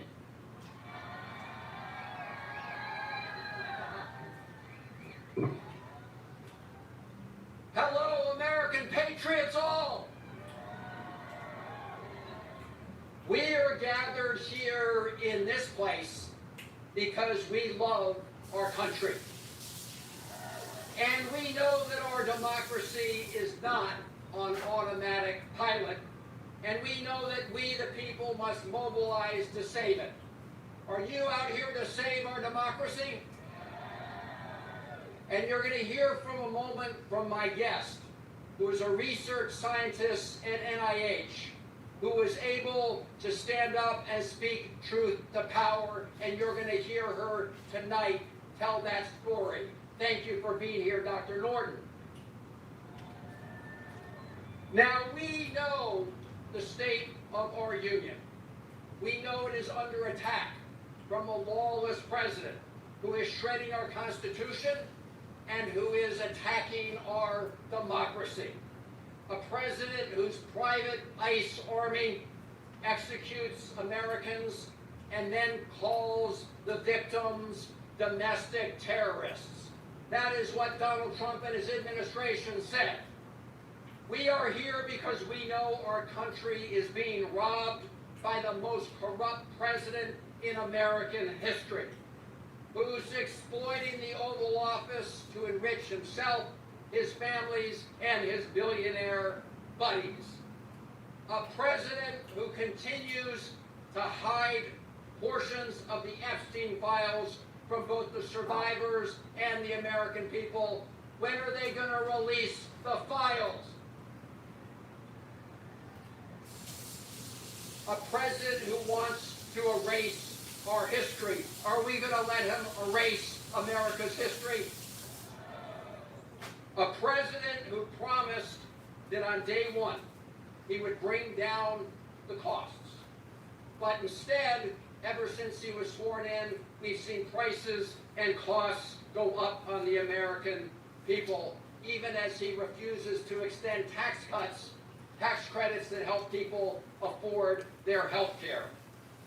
We have a president who seeks not to build a more perfect union, but one who wants to tear it down. And a president who said he would stop wars, but instead is responsible for war crimes, and as we speak, is threatening more wars. We need to stop him. We are gathered here because we know that we cannot pretend that any of this is normal, and that we will not and must not pretend that this is business as usual. We must get in the way of Donald Trump's march toward fascism. We cannot take our country down that road. And what Donald Trump wants to do is what we know all bullies do, all dictators do. He wants to intimidate all of us.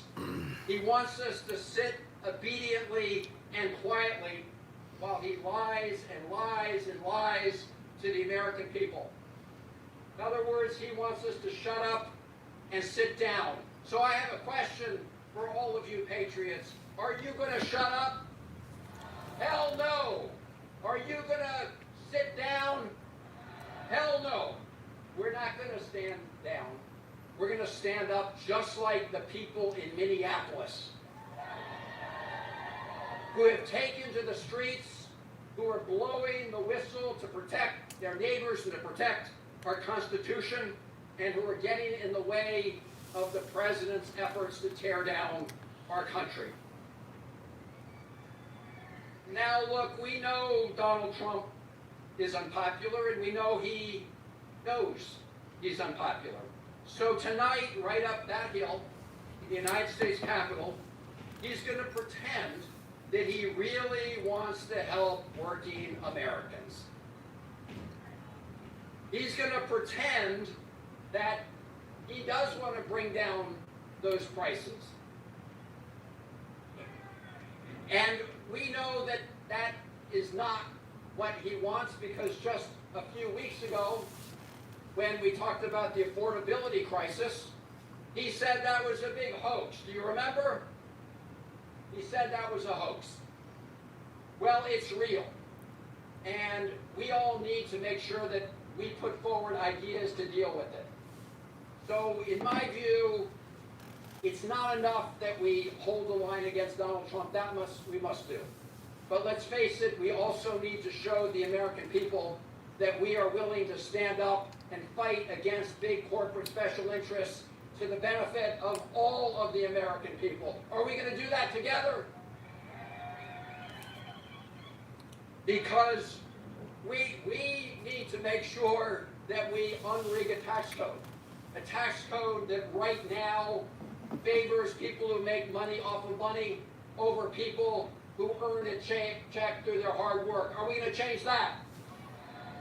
We need to make sure that all of you don't pay higher electric bills, so data centers that are owned by the richest corporations on the planet can make more money. Are we going to make sure that your electricity bills don't go up for them? And we need to make sure that big oil and the biggest polluters don't pass on the check to all of us, because polluters should pay. And we need to make sure that big tech doesn't write all the rules, that we write the rules, and we make sure that AI doesn't strip Americans of the dignity of work. Are we going to do that? And we're going to make sure they can't snuff out the light on the Statue of Liberty. Are we right about that, my fellow Americans?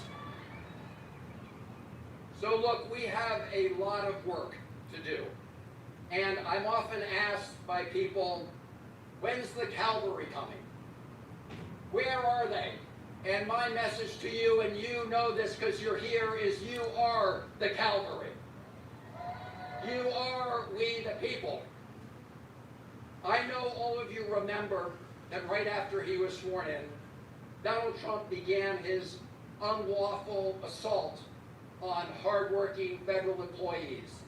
Federal employees who work every day to deliver services to the American people. You remember he brought in Elon Musk, who took out his chainsaw not to make government more efficient, but to rig the government in favor of billionaires like him. One of the people who stood up and spoke out was Dr. Jenna Norton, a career public health researcher at the National Institutes of Health. Dr. Norton blew the whistle on the outrageous actions that threaten the health and well-being of the American people.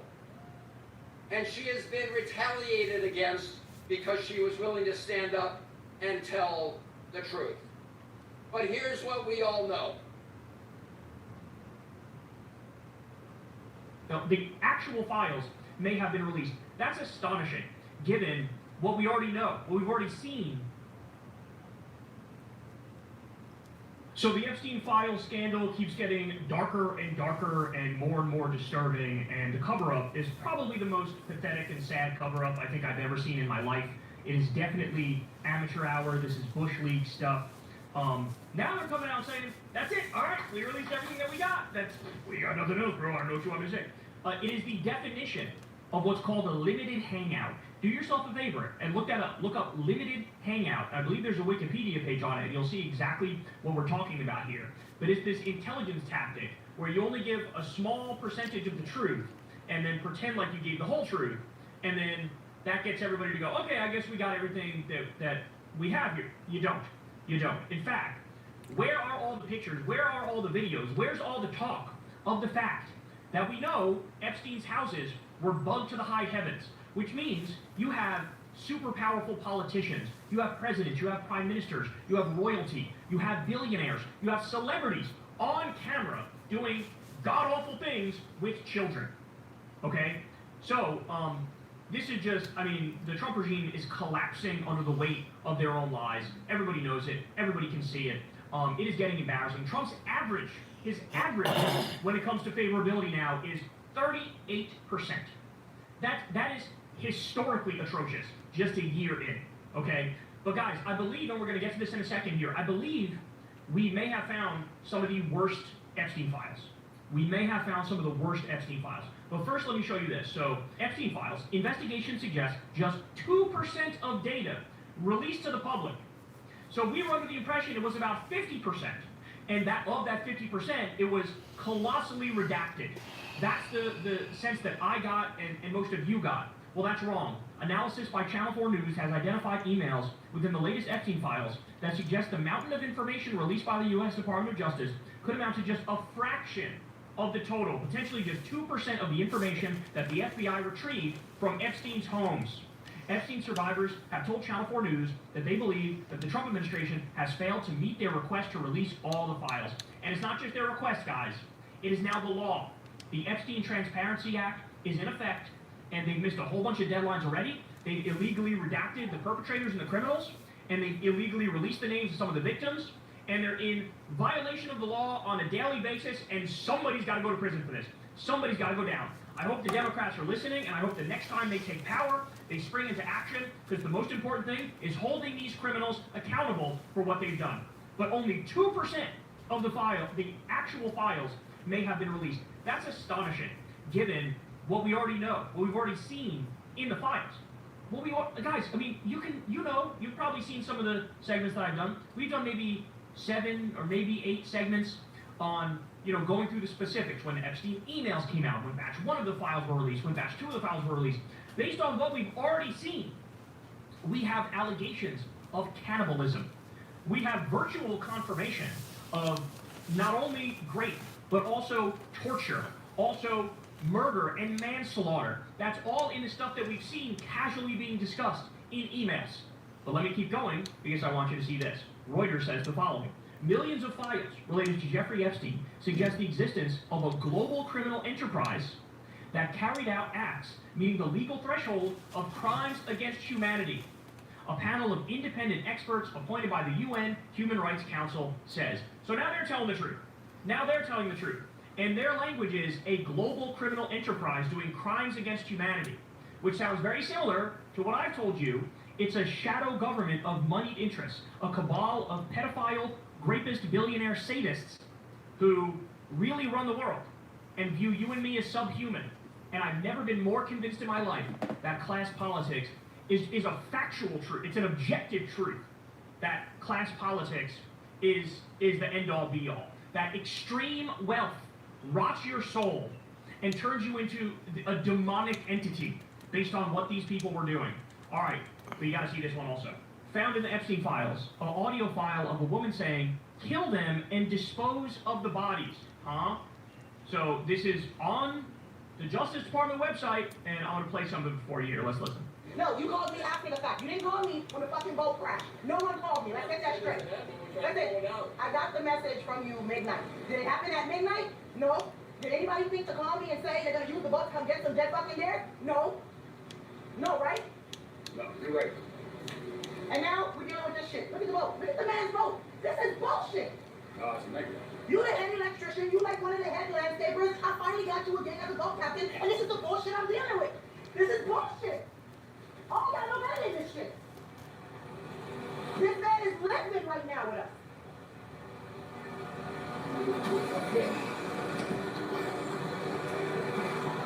Yeah, I mean, I don't even know what.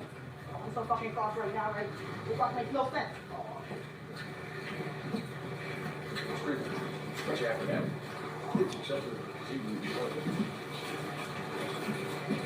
This is just completely, this makes absolutely no sense. No sense. for both of these guys. I said, you want these deers, you wait for the morning. And then also. But that was the plan, to kill them, wait till daylight, and then we dispose of them properly. And then I get these calls and this bullshit happens. This is the man's crew boat. It's bad enough you don't have another boat. You don't have another boat. What are we going to use? A barge? How much money is that going to cost us to run a staff back and forth on a damn barge now? Think about how what they're saying here makes no sense. So they keep talking about a boat, like there was some sort of a boat crash. So you hear that and you go, okay, maybe they're talking about a boat crash, right? But then they start talking about a deer. They go, the deer, like there's a problem with the deer. Well, if it's a boat crash, how the fuck can a boat crash kill a deer? Right? Like that makes absolutely no sense. And then they go, kill it and dispose of the bodies. Kill them and dispose of the bodies. What? So, I mean, steel manning them, it's like, I guess they're talking about maybe there was some sort of an accident with a car hitting a deer and the car is damaged and that pissed off Jeffrey Epstein and they're saying kill the deer and dispose of the bodies, but I don't know, when you get the repeated references to the boat, and then they talk about deer, and then they go, kill them and dispose of the body. I don't know, man. I don't know. But I'm just giving you a little taste here of what's to come because these files actually get worse and worse. Jeffrey Epstein exchanged emails with photographer Antoine Verglas about a drug called scopolamine. According to the emails, it comes from the borachero tree and a plant called angel's trumpet. Scopolamine starts working within minutes and removes free will, wipes memory, and can even kill. Scopolamine does not show up on toxicology reports due to it only staying in the body for 5 to 6 hours. Epstein had angel's trumpet plants in a nursery. In the email below, you can see where he is asking his worker to check on his angel's trumpet. This is literally what was happening in the movie Blink Twice. So Crystal brought that last part up to me, and my mind was blown. There's this movie, Blink Twice, where the plot almost perfectly mirrors what it seems like Epstein was doing here in reality. So my reaction to that is, you better find the motherfucking writer of that story and track them down and put them in this investigation, because they need to be investigated motherfucking yesterday.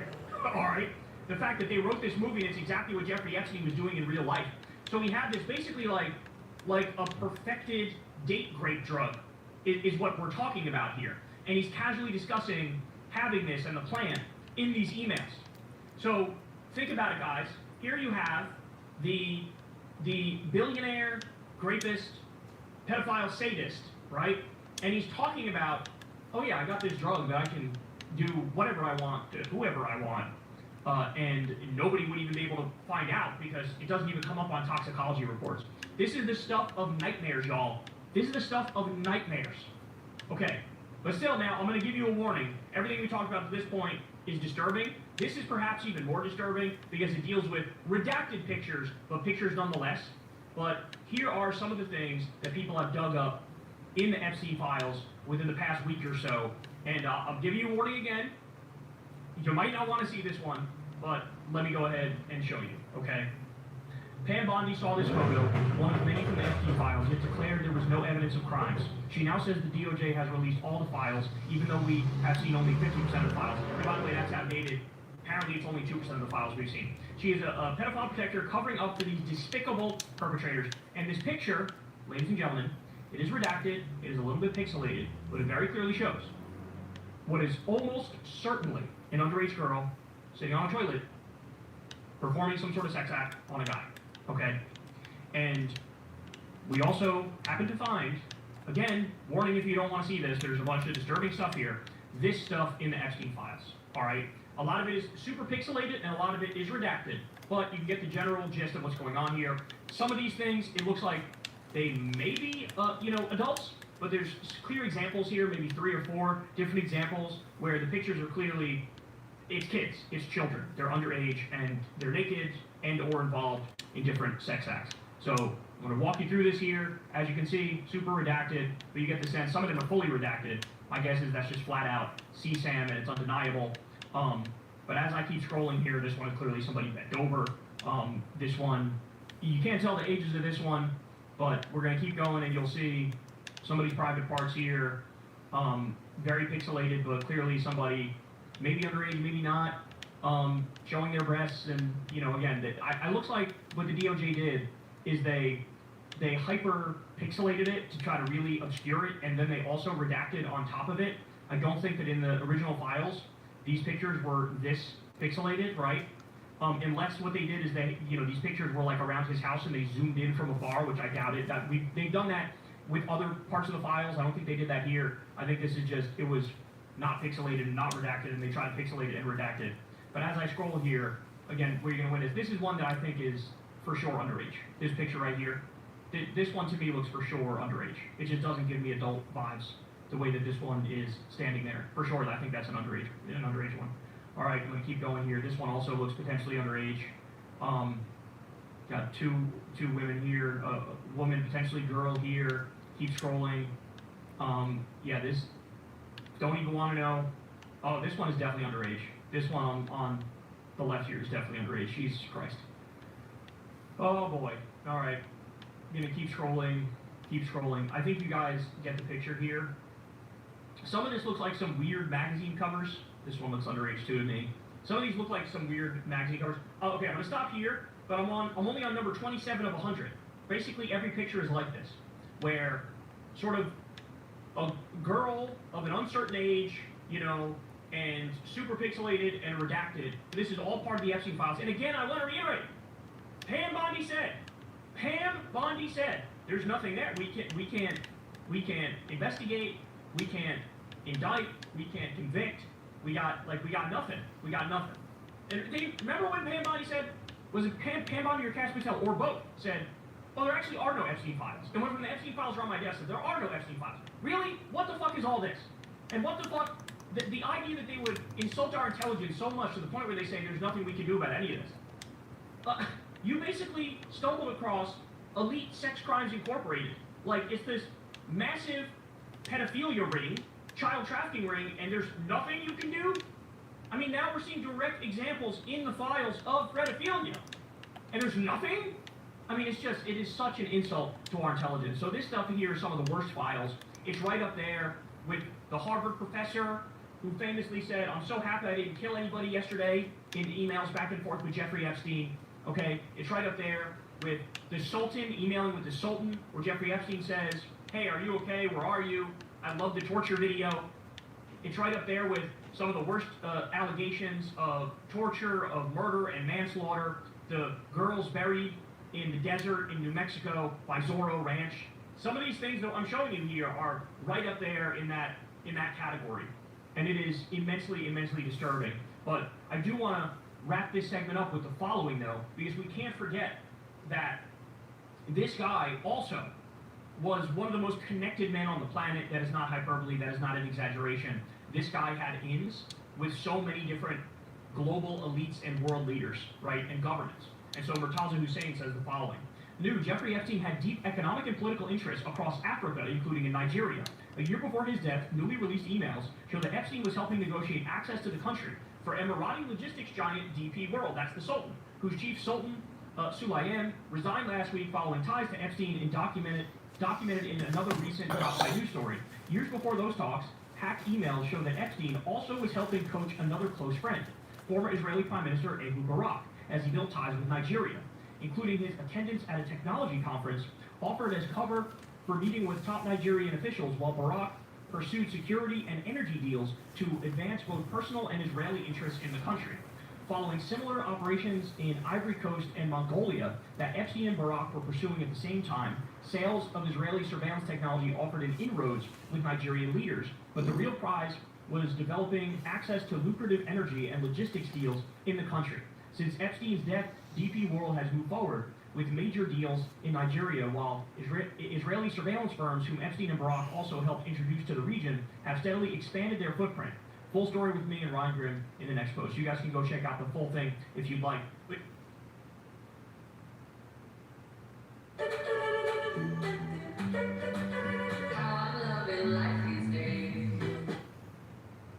Alright, y'all, welcome to the show. I hope everybody out there is having a great day. It is Tuesday, February 24th, and we have the State of the Union tonight. I will be live tweeting it, and then I'll do my breakdown the next day for you. It should be a fun one because homie's destroying the planet. I mean, he is just obliterating the planet, and so what do you say in a scenario like that? Well, I have a sense he'll just lie and pretend like everything's actually perfect.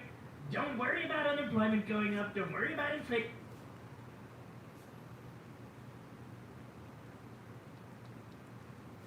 To Corn's World, the YouTube channel will be live with Jeffrey Epstein. He says, when I'm away from Jeff for an extended period of time, I go into Jeffrey Epstein withdrawal. He says, the craziest thing about being friends with you is I can't tell people what you do. You get it?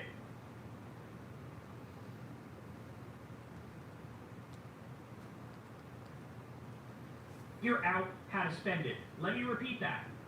As of right now, in 2026, the Trump regime wants to spend so much money on the military that they can't figure out what to do with it.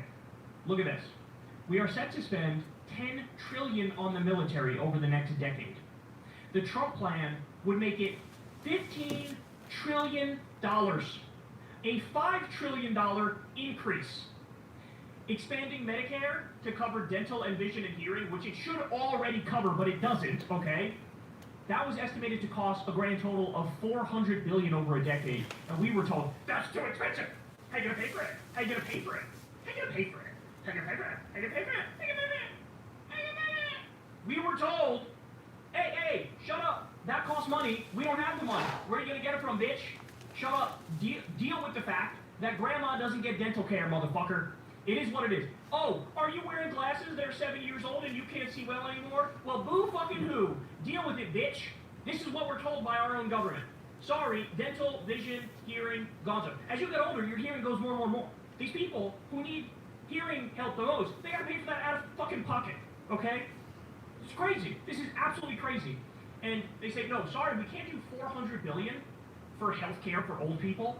But what we can do is 15 motherfucking trillion for our criminal Pentagon. And yes, when I say those words, I mean those words. That is very intentional. Why do I say that? Oh, I don't know. Maybe because the Pentagon failed 8 audits in a row? 8. 8 of them. They've never passed an audit. I'm not kidding when I say they can't account for 63% of their money. The majority, a strong majority of their money is gone. And we all know there's a track record of fraud. You want to paging Nick Shirley's twerpy fucking dweeb ass, lying ass. Get your special needs ass over here and go investigate that. Because when you look at the war profiteering that's been done over the years, I mean, I remember the stories from the documentary Iraq for Sale of War Profiteers. There'd be like, you know, a 6-pack of Coke cans, and they charge the taxpayers like $30 or $90 or something for it. Just absolutely shaking down the taxpayer. They would have like shoddy wiring, you know, at the bases, and there were U.S. soldiers who got electrocuted to death just by taking a shower because they went with like the cheapest option and like pocketed a bunch of the money. When you look at fucking like Raytheon and Halliburton and Boeing and all, I mean, it's just a total fucking slush fund.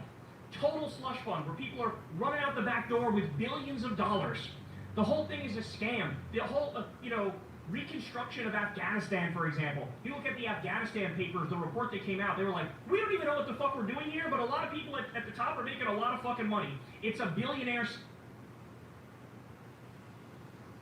Duct taping your inventory, returns, and shipping is messy and expensive. ShipStation centralized. All right, y'all, the New York Post has a really interesting piece that I want to walk you through here. Inside the rotting skeleton of Jeffrey Epstein's Lolita Express plane that still holds dark clues about the perv's abuses, okay? So, I didn't know this, but this thing has been basically sitting in a junkyard since 2016, but they got access to it.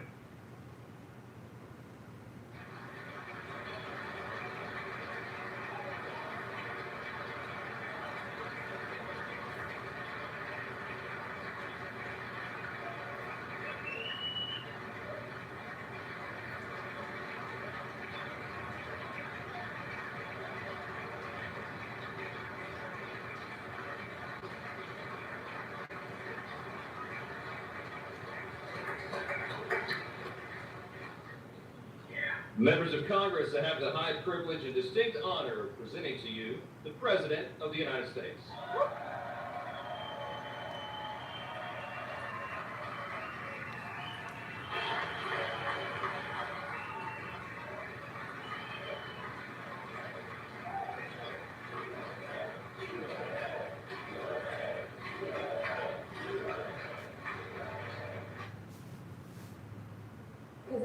like give him a lot of Adderall, and even though he's good in a room. He usually kind of stays on script. How many grams of Adderall do you think he's on? I don't know, but we are actually live on my YouTube channel as well, so I'm very excited. We worked. We fixed. All right, everyone. I'm sorry that this was a nightmare to get up, but Liz, why don't you introduce yourself to my audience? Oh, okay. My name is Liz. I love Keith. That's one of my most defining characteristics. I worked at Vox for a number of years, covered politics pretty heavily, and I've been just like going independent, doing my own thing for the last 5 years. And this is probably my like 12th State of the Union, which is, I don't know, happy or sad, I can't decide. What about you, Keith? For people who don't know you, who are you? I don't know. Who am I? Who I don't even know anymore. I don't even Who know. are we? You don't even know anymore. I'm a New Yorker, baby. I'm a New Yorker. Yeah. You moved to New York. Yay, welcome to New York. Welcome to New York. And I'm a former Democratic strategist and now Democratic rabble rouser. I don't know. I'm the only person on the left who actually. I feel like I'm the only liberal that actually calls balls and strikes, unfortunately. I like it. But I think Donald Trump's speaking, so maybe we should go. Oh my God, we should go. Margaret Moreau says he definitely is juiced up to the max. Let's see. Because this is usually his bedtime, his sunset time. Oh, that's right. And he's going live right when he sunsets, so it'll be interesting to see. Definitely I'm drugged up. So can we watch our friend? Jesse, let's pull it up. Our tomorrow, American independence. This July 4th, we will have centuries of liberty and triumph, progress and freedom in the most incredible and exceptional nation ever to exist on the face of the earth. And you've seen nothing yet. We're going to do better and better and better. This is the golden age of America. Oh, alrighty, come on. They're gonna stand up every 2 seconds. Jesse says, who is the most sympathetic person he will attack? The Pope? Freddie? I think both. When I last spoke to this chamber 12 months ago, I had just... Can we get a little louder, Jesse, or is that as loud as it goes? With a stagnant economy, inflation at record levels, a wide open border, horrendous recruitment for military and police, rampant crime at home, and wars and chaos all over the world. But tonight, after just 1 year, I can say with dignity and pride that we have achieved a transformation like no one has ever seen before, and a turnaround for the ages. It is indeed a turnaround for the ages. I would suggest anyone who's watching, if you want to, instead of clapping, you can throw the poop emoji into the chat. Yeah. Because this is a bunch of bullshit. But he does look really sleepy. Don't you think he looks bad? Well, there's Al Green, who got kicked out last year. Oh my God, are they kicking him out again? I can't take it. Go back to where we were just a very short time ago. We're not going back. Today our border... Literally says, I can say with dignity, no you can't. Yeah. No you can't. The child to be raped. Yeah, Hudson. Thanks. Today our border is secure. Our spirit is restored. Inflation is plummeting. Incomes are rising fast. The roaring economy is roaring like never before. And our enemies are scared, our military and police are stacked, and America is respected again, perhaps like never before. I mean, come on. The chat is just nothing but shit. I love it. Okay, if you can afford groceries, like if you think the economy is doing really good right now, well actually the reverse. If you think the economy is going bad, throw a poop emoji. If you think it's going really good, throw an egg emoji. The most secure border in American history by far.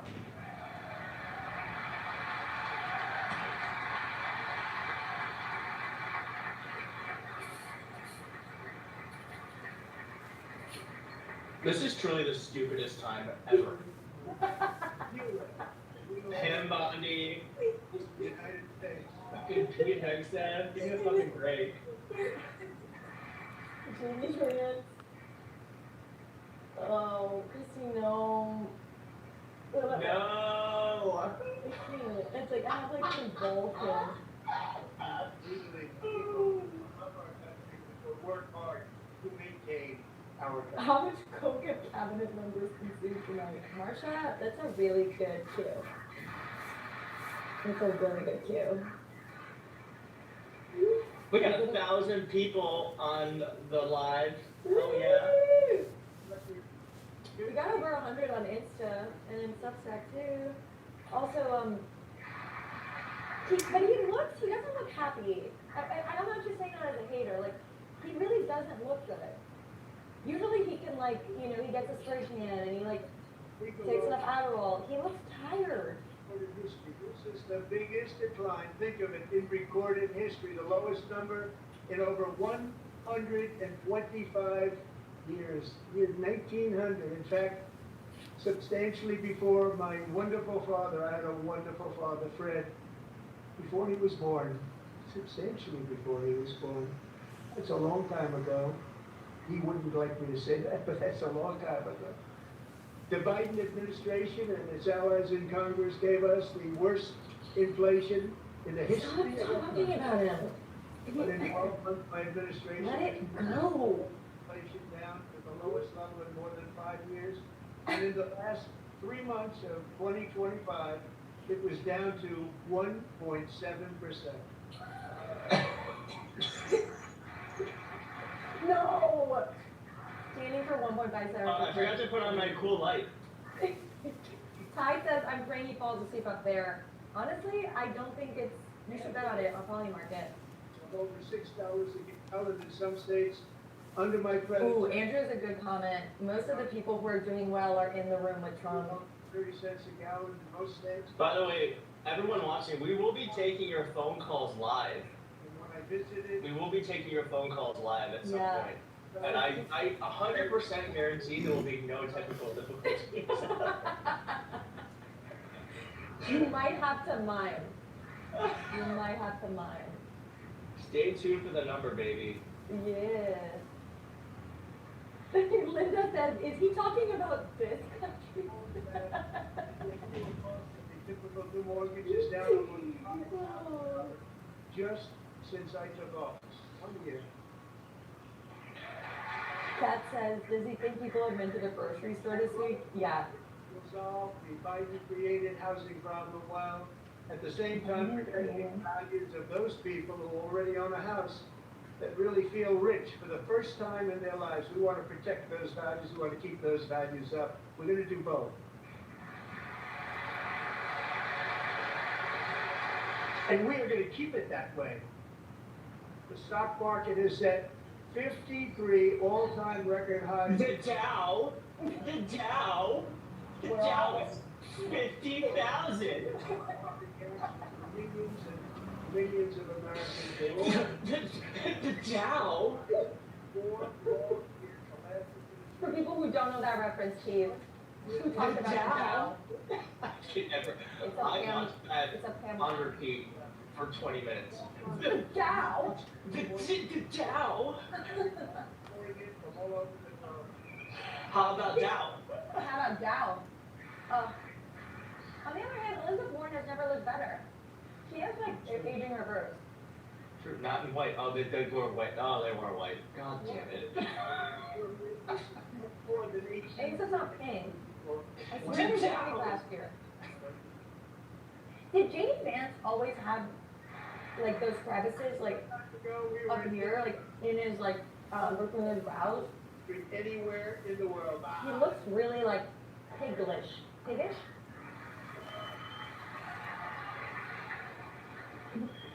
Yeah. Pat says, can you see how chapped J.D. Vance's lips are from all that Trump knob gobbling over there? Storm Guy says the mic is blocking his neck chakra.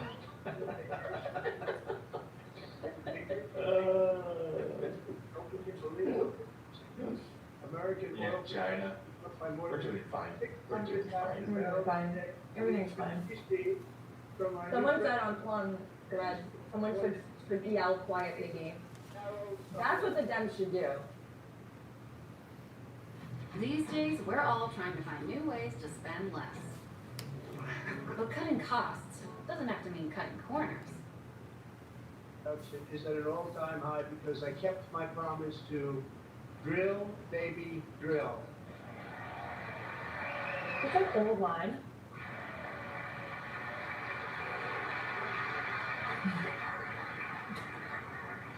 Do you know who came up with drill, baby, drill? I'm gonna ask the chat.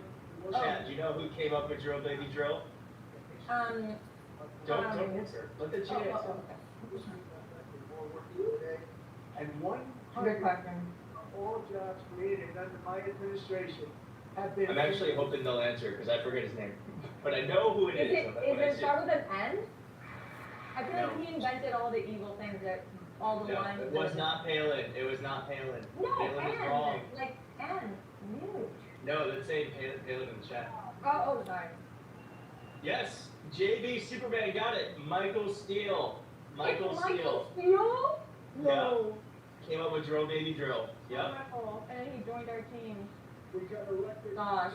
Not drilling regulations. What? And in 1 year, W's in the chat for JB Superman. give Americans a record of food stamps. Are you kidding me? He's gonna take credit for, now I'm gonna throw up. To brag about food stamps when like, let's see, how many people did they take off food stamps this year? The state of our union. Like millions. Wrong. The State of the Union is pedophilia. Liz Laugh Love, which has the best username I've ever seen, says, "Are there more bald men than women?" I think so. Do we count the amount of bald men? And in fact, we're winning so much that we really don't know what to do about it. People are asking me, please, please, please, Mr. President, we're winning too much.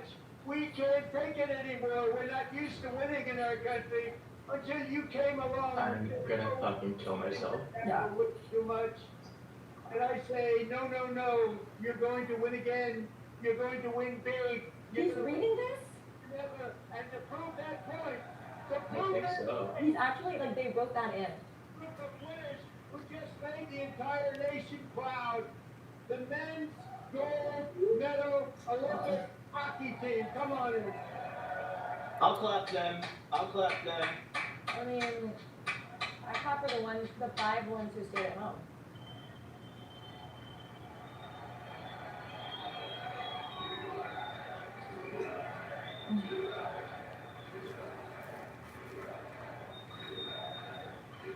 Why did I hear, like, the reporters?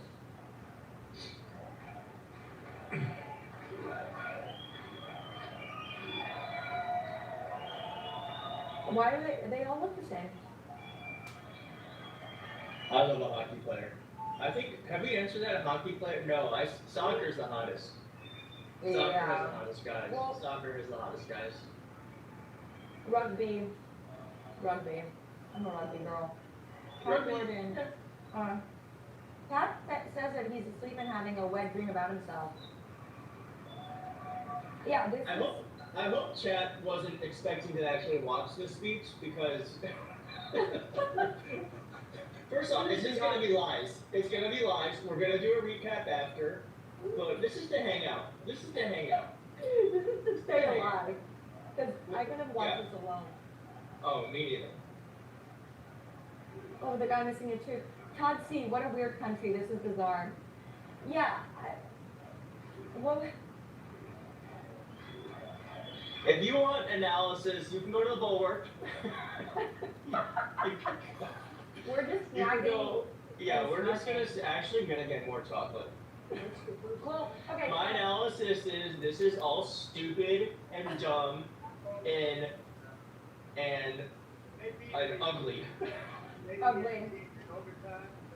I can't wait for the hot president again. Women who will soon be coming to the White House. All right, wait. I got a Okay, super you chat mentioned from the Carrie. Can I read the super chat? Yeah. Okay. Carrie Bork says, "Good day, Keith. Good day."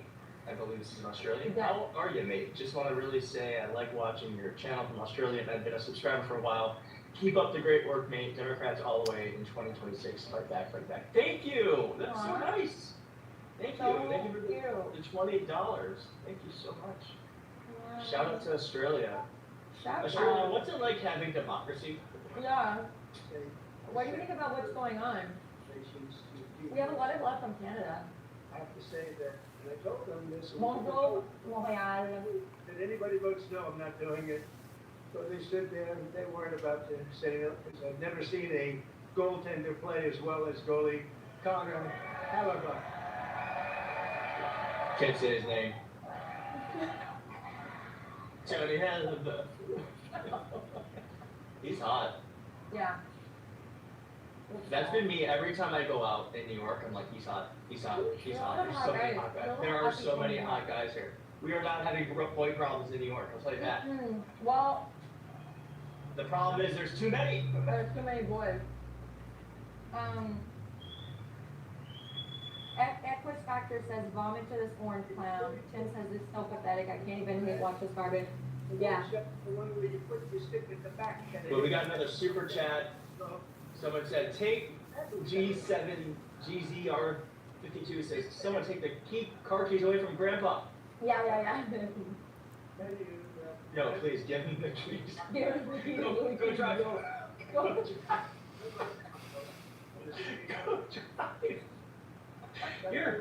Here, do you want some cold medicine too? Will be given, which has been given to many. Litterlock asked, when will you get super chats turned on? I don't even know how to do that. Civilian. Our producer, Chessie. Oh, she's on it. You have to, yeah, you gotta turn them off. Are we still talking about hockey? Like, this country's on fire. Nab just gave $10. Let's get some Aww. W's in the chat for Nab, who says, "Yo, Keith, I said this already, but I guess it got lost, but there are so many lies in the first 20 minutes or so that I lost count. How many did you count, by the way? Love you, brothers." We're not even counting. We're just going to assume it's all lies. Yeah. I'm waiting for one thing to be true. Yeah, I'm waiting for a fact. I'm not giving it if anybody goes. But thank you for the super chat. Rapidly put up the head. So I want to thank you all. What a special job you did. What special champions you are. Thank you very much. Okay, wrap it up. Wrap it up. Melania Trump. Melania was just like, keep them on. She's like, wrap it up.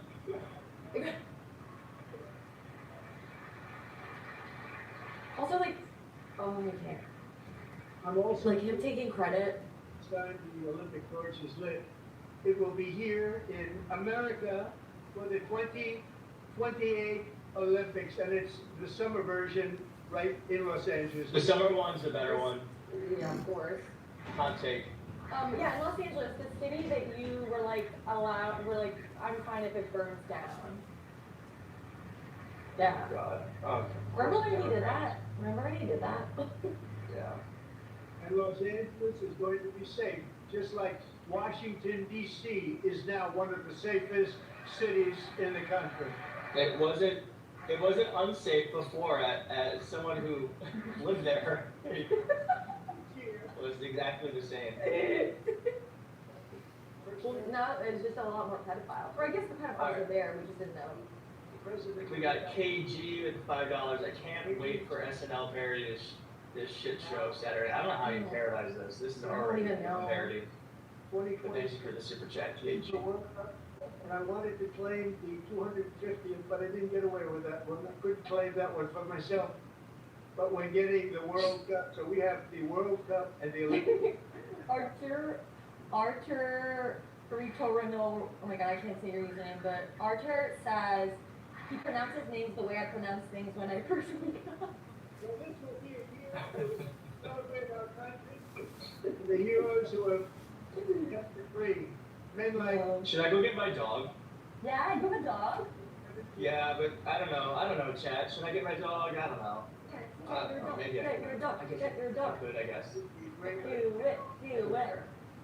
He fought bravely in the famous battle. Yes. Oh, yes. Yes. Should I get Zuki? And almost killed. Yes. Okay. Okay. Should I get my garlic knot? Years ago. Should I get my garlic Dogs. Dogs make everything better. Garlic knots do make everything better too. Over the world. But he earned many honors, including. Here, here. Zuki! Came home, started a family, and tonight he is in the gallery looking forward to July. Why does his hair look like it's been 3D printed? Or it's like a cloud. Oh my god. Oh my god. Oh my god. I found a gremlin. I found a gremlin. Cute.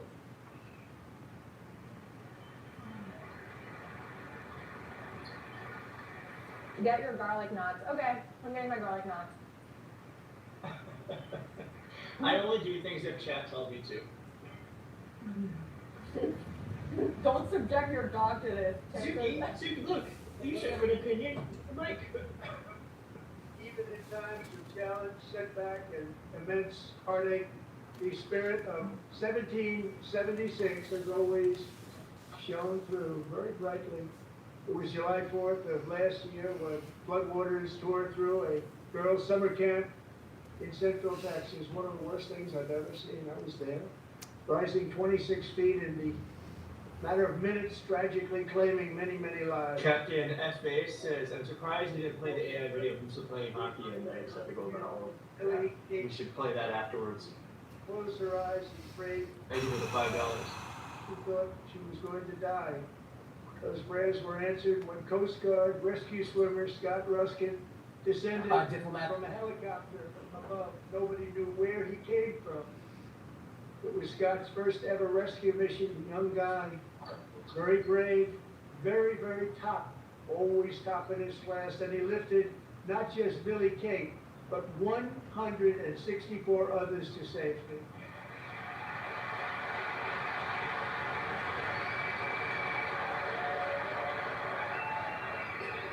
Chad, do you think Donald Trump just shit himself?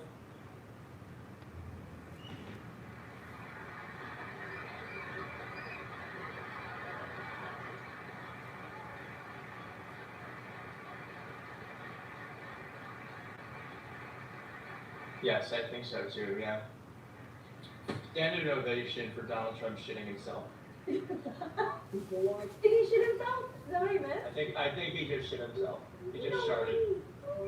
Sharded was on my State of the Union bingo card. Oh. Look, they can smell it. Look at them. JD Vance is like, what is that? He's like, oh god. Oh god, he fucking shit himself in the State of the Union. They probably put dicks under their noses. They all smell it. I wonder if they can give you medicine not to poop. Imodium? Self-serve propaganda says they love it. They do love it. They do. In fact, they're drawn to it. And wow. I'm pleased to inform you that I am now. Again, if you want commentary that's insightful, the Bulwark exists. Midas Touch is just a click away. But if you want to hear about Donald Trump's shitty poo-poo pants, then you are on the right channel. This is it. If you want to,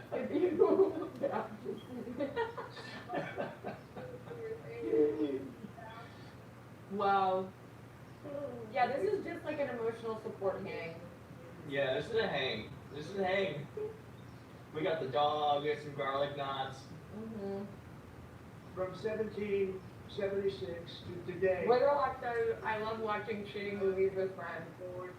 This is pretty much it. This is exactly. We're watching this shitty movie. Except it's real life.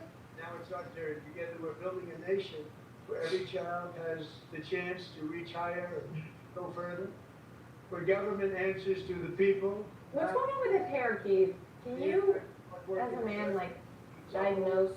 It looks like it's It's a mistake. That is a mistake. Stick. We must keep. I heard he only does his hair. He doesn't do it himself. There's no way. Yeah, that's what I heard. Someone wants to say my catchphrase. It's just my catchphrase. You want to know my catchphrase is, Liz? Whenever Donald Trump does a press conference, because it never does well, this is actually perfect time for it. I always go, Grandpa's loose, Grandpa's loose. Grandpa's loose. Grandpa's loose. I should make some merch. It's really funny. Grandpa's loose and everyone's pretending. Grandpa's loose and he shit his pants. Yeah, he shit his pants. He's really leaning on that podium, huh? Oh yeah. The only thing between him and the ground is that fucking podium. They wanted large-scale tax increases to hurt the people instead. But we held strong, and with the great, big, beautiful bill, we gave you no tax on tips, no tax on overtime, and no tax on Social Security for our great street. Does anyone know how long into the speech we are? I think it says that it's only 9:37. I think it's literally only been half an hour. It's been like 20 minutes. Interest on auto loans, tax deductible the first time, but only if the car is made in America. Wait, can we play clown music behind him speaking? Yeah. What was that? I'm a I would love some clown music. Devoted mom who's homeschooling children, beautiful, 2 children, during the day while waiting tables at night, as her husband works overtime, operating very heavy. This always makes me laugh when it's these stories of like American heroes and it's like they have 4 jobs. They live on a single home with 7 kids and you're like, and then everyone's like, yeah, that's amazing. That's not amazing. In no other country would this be celebrated. Again, my Republicans, Megan and her husband will take home more than $5,000 extra just for the year, cutting her tax bill in more than half.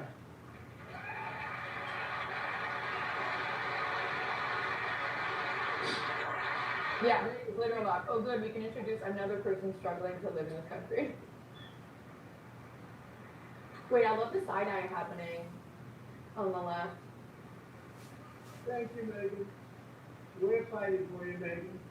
Under our bill, parents like babies. Zuki wants to go away, I don't blame her. Bye, Zuki. Bye. Bye.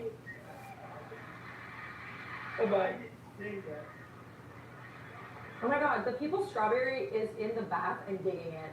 That's kind of a cool way to watch the worst movie of all time. I'll be good down.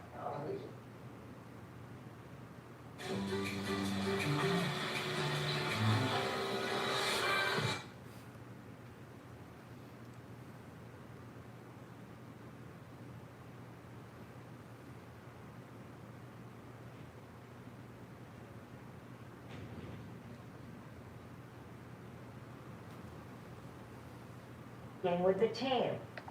Patel, who's an avid hockey fan, had flown to Italy on a government plane, sparking widespread criticism. The FBI. In with the team. Patel, who's an avid hockey fan, had flown to Italy on a government plane, sparking widespread criticism. The FBI had claimed the purpose of Patel's trip was for official business. During the Olympics, there were multiple protests over the Trump administration's decision to send U.S. ICE agents to provide security for the U.S. delegation. We go now to Jules Boykoff, the author of 6 books on the Olympic, including Power Games, A Political History of the Olympics. His new piece for the Globe and Mail is titled, At the Olympics, Politics Has Always Come Before Sports. Boykoff played for the U.S. Under-23 men's national soccer team between 1989 and 91. His forthcoming memoir is titled Kickin', and he's speaking to us from Toronto. Jules, we talked to you at the beginning of the Olympics. There's so much to talk about. You say it's all about politics. Even as President Trump said, and J.D. Vance said, people should just play and not engage in politics. What struck you about these Olympics that took place in Italy? Well, first off, Amy, the Trump administration has full-on politicized these Olympics. From the very beginning, when J.D. Vance showed up at the opening ceremony and was roundly booed and jeered by the audience, to him using the opportunity to be in Milan as essentially a campaign trip for 2028 election, to what you were just talking about, the remarkable moment of Kash Patel flying to Milan on the taxpayer dime to watch a bunch of hockey games and then whoop it up with the United States hockey team in the locker room afterwards, chugging beer, slamming his hand on the table. But there's also President Donald Trump, who's politicized the games. After all, he punched down on Olympian Hunter Hess, who just was explaining in a pretty nuanced way how he felt like he had mixed feelings about participating in these Olympics at this particular moment.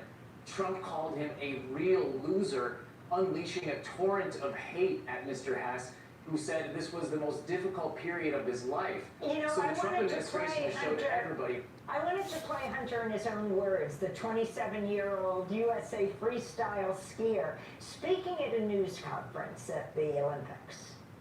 I think it brings up mixed emotions to represent the U.S. right now, I think. It's a little hard. There's obviously a lot going on that I'm not the biggest fan of, and I think a lot of people aren't.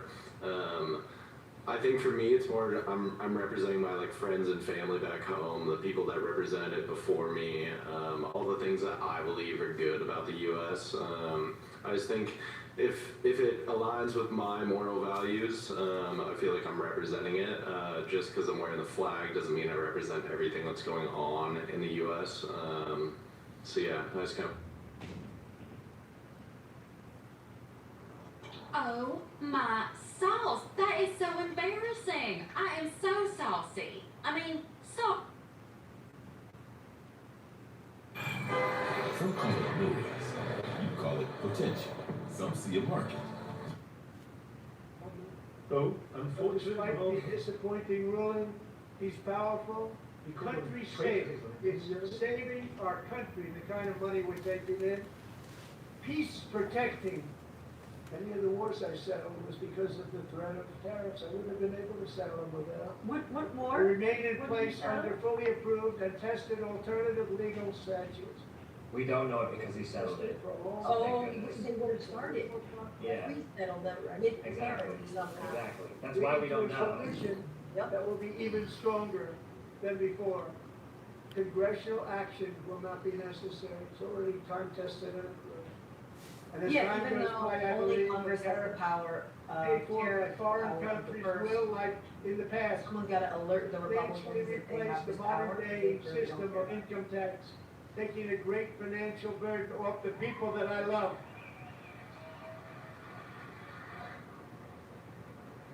A tariff is a tax. It's a tax that comes down on consumers. For the love of God, like, I don't understand how this is not clear, how people are, whatever we do. Investment of trillions and trillions of dollars will continue pouring into the United States of America. Because we finally have a president who puts America first. Put America first.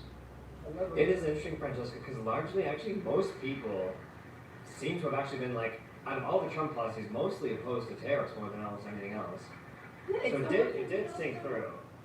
He didn't really, I don't remember how much he talked about on the campaign trail, but it was like, it was also something he has been laser focused on. It's like, to what end? Immigration.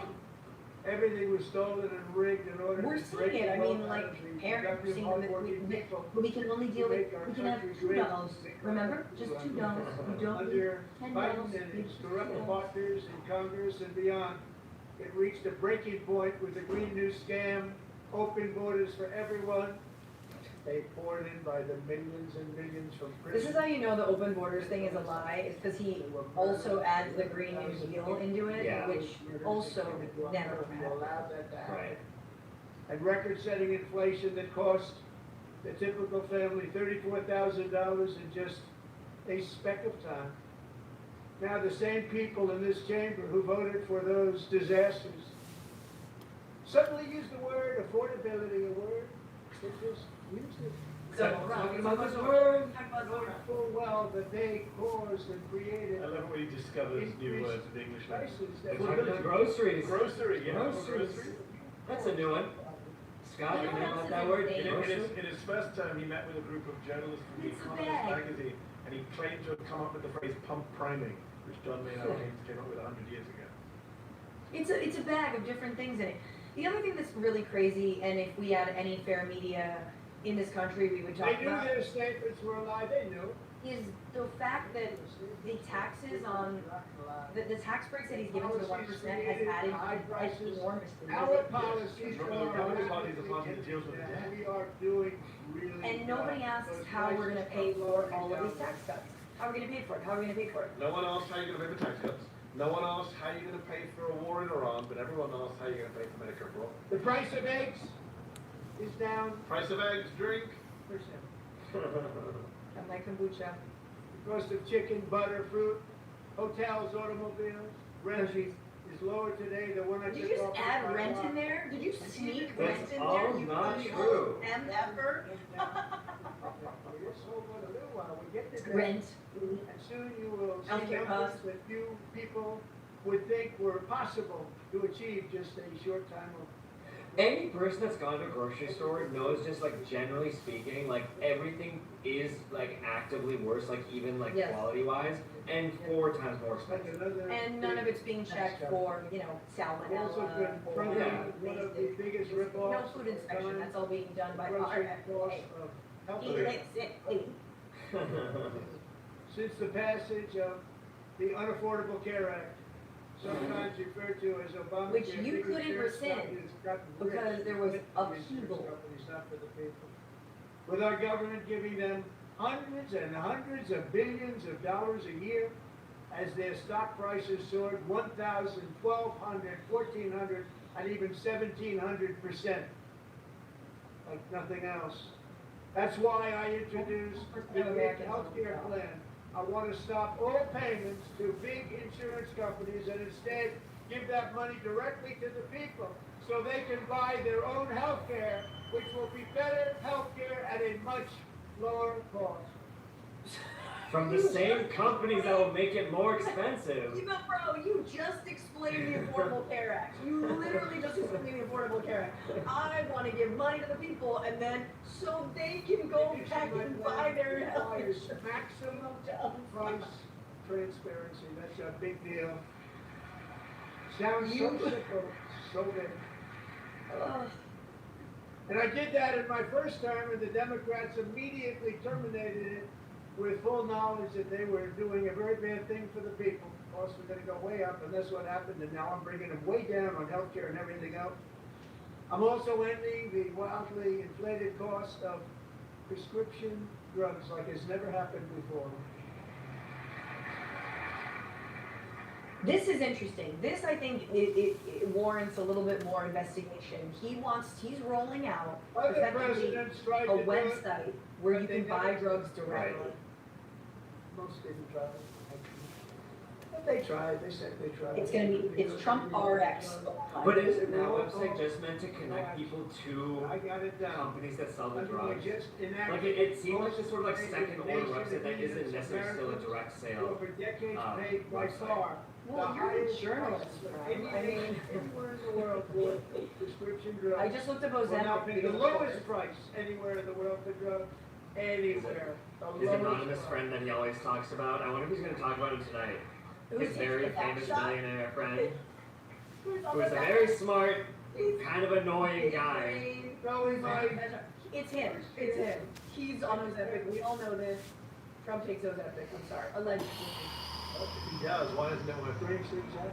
Oh, it's Yeah, working. That's why I he's took extra old. prescription drugs, a very big part of healthcare, from the highest price in the entire world to the lowest. That's Is he going to do a The 1,500%? result Is he going to do his 1,500% decline? 300, 400, Here we go. 500, 600, Here we go. and more. Yep. All Say it. available right now at a new website You called mathematically Trump-Epstein. numerate freak.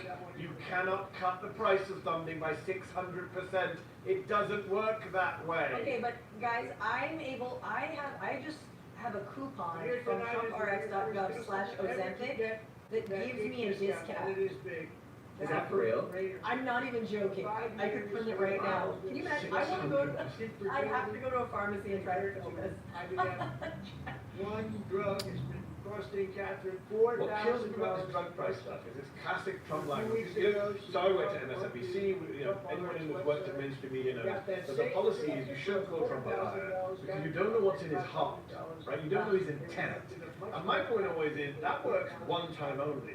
When you say something false, manifestly false, like you've cut drug prices 600%, which is impossible, and then you're corrected multiple times and you keep saying it, then you are a brazen liar. Simple as that. Or you're the dumbest person in the world. They're not mutually exclusive.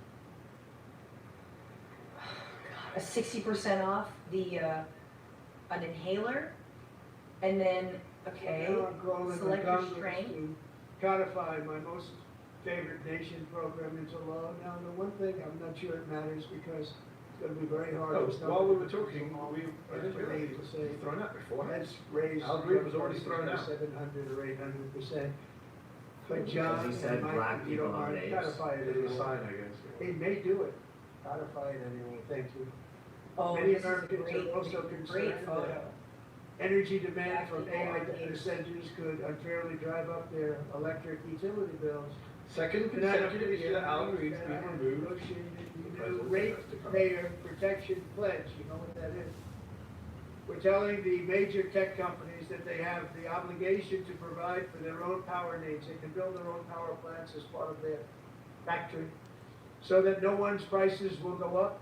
And in many cases, prices of electricity will go down for the community and very substantially down. It's nice You're that you just gonna- do that. It's fun. You're just gonna say make shit up, but that's not actually happening where these data centers are being built. Yeah, he's announcing this as like some new proposal, and it's like you're just gonna give the companies a tax break to pay for it. Like they're not paying for it, obviously. Electricity, while at the same time, lowering prices of electricity for you, and could be very substantial. So all of these cities and towns, we're gonna see some good things happen over the next number of years. In Memphis, right, where Elon Musk's next AI home ownership. With us tonight The is prices are Lisa through the roof. Williams, a People model are getting Houston. horrible, like, Bids on respiratory 20 homes diseases. and lost all of those bids to gigantic investment firms that bypassed inspection. Okay. Paid all cash and turned those houses into rentals, stealing away her American dream. It was devastating.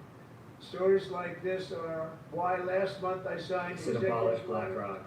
to ban large Wall Street investment firms from buying up in the thousands single-family homes. This warrants follow-up because he's hitting all of these populist themes. Right. That's something that people want. People And now want I'm government. asking Congress to make Is he that actually ban doing permanent. this? Is he gonna make good on this? People, really, that's what we want. We want homes for people, not for corporations. Corporations are doing just fine. Rachel, thank you very much. Good luck with your home. You'll get one soon. Good luck. That's what I'm telling myself. You'll get one soon. I'll get one soon. We're also working to make it easier for Americans to save for retirement. And under this administration, we will always protect Social Security and Medicare. They are not protecting it for our seniors. We will always protect. But you want people to retire when they're 70. Medicare. Yeah, talk about the big beautiful bill and what that has done to both of those. Specifically to Medicare. Like, come on. Since I took office, the typical 401k balance is up by at least $30,000. That's a lot of money. You have millions and millions of people, because the stock market has done so well, setting all those records, your 401ks are way up. Yet half of all of working Americans still do not have access to a retirement plan with matching contributions from an employer. To remedy this gross disparity, I'm announcing that next year my administration will give these often forgotten American workers, great people, people that built our country, access to the same type of retirement plan offered to every federal worker. We will match your contribution with up to $1,000 each year, as we ensure that all Americans can profit from a rising stock market. Let's also ensure This isn't gonna put a members dent of Congress cannot Not only profit. The big beautiful bill Insider. cuts $500 billion in Medicare, guys. just so you know, you're cutting Medicare in the long run, and the private equity being barred from buying homes is great. Is he gonna actually follow through on it? I'm guessing not. My thing is no. And yes, when I clicked on other drugs on the Trump RX website, I was taken to basically just like a pharmaceuticals homepage on how to buy it, like off of, like directly from I can't believe it. that company. Did Nancy Pelosi stand up and she said, Oh. doubt it. Oh. Pass the Stop Insider Trading Act without delay. Only I'm allowed to do that. We'll dig up Pelosi and stop trading with her husband. Half the Republicans unsure if they should be clapping. They're like, did I just do it today? I wasn't sure if anybody even on this side was going to want that. But when it comes to the corruption that is it's plundering America. Please talk about corruption, Stunning example. sir. Minnesota. $sign Trump. Minnesota, here we go. Here we go. We're about to do. Here comes Somalis. the Somali portion. $19 billion from the American taxpayer. We have all the information. And in actuality, the number is much higher than that. And California, Massachusetts, Maine, and many other states are even worse. This is the kind of corruption that shreds. He literally just named where Somali people are. That's the only Nick Shirley's announced that, isn't he? The ridiculous They're targeting San Diego as well. There's a Somali community there as well. Yeah. And Nick Shirley, go ahead. I was just going to say, everyone needs to remember that when it comes to Somali Americans, the Somali community, they have long been a target for white supremacists, like just neo-Nazi groups, for decades now. Yeah, there was actual domestic terror attacks planned on their mosque. They'll get it Yeah. done. Yeah. Find enough of that fraud, we will actually have a balanced budget overnight. That's the kind of money you're talking about. We'll balance our budget. The Somali pirates who ransacked so Minnesota gross. remind us that there are large parts of the world. Is it going down in volume, or is that just me? Not the exception. It's him. Importing these cultures to Oh, here we go. Importing Stephen these Miller. cultures. And it is the American people who pay the price in higher medical bills, car insurance. A reminder that Somali Americans are also American. For a limited time, get up to a $200 gift card when you switch to Fioptics.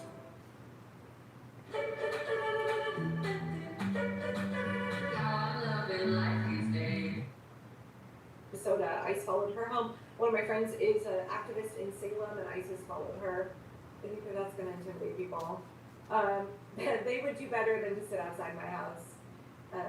That would be a mistake. By the way, you know, I live in a rougher part of Portland, and we've had our shed broken into a couple of times. My neighbors all have cameras, and we all keep eyes on each other's property, and we all look out for each other. My next door neighbors were like family. So, yeah, I feel very safe where I am. How do you keep the engines of life going every day? I would love other people's perspective on it. Oh, hello from Sweden. We just got back from the Ghost concert a couple nights ago.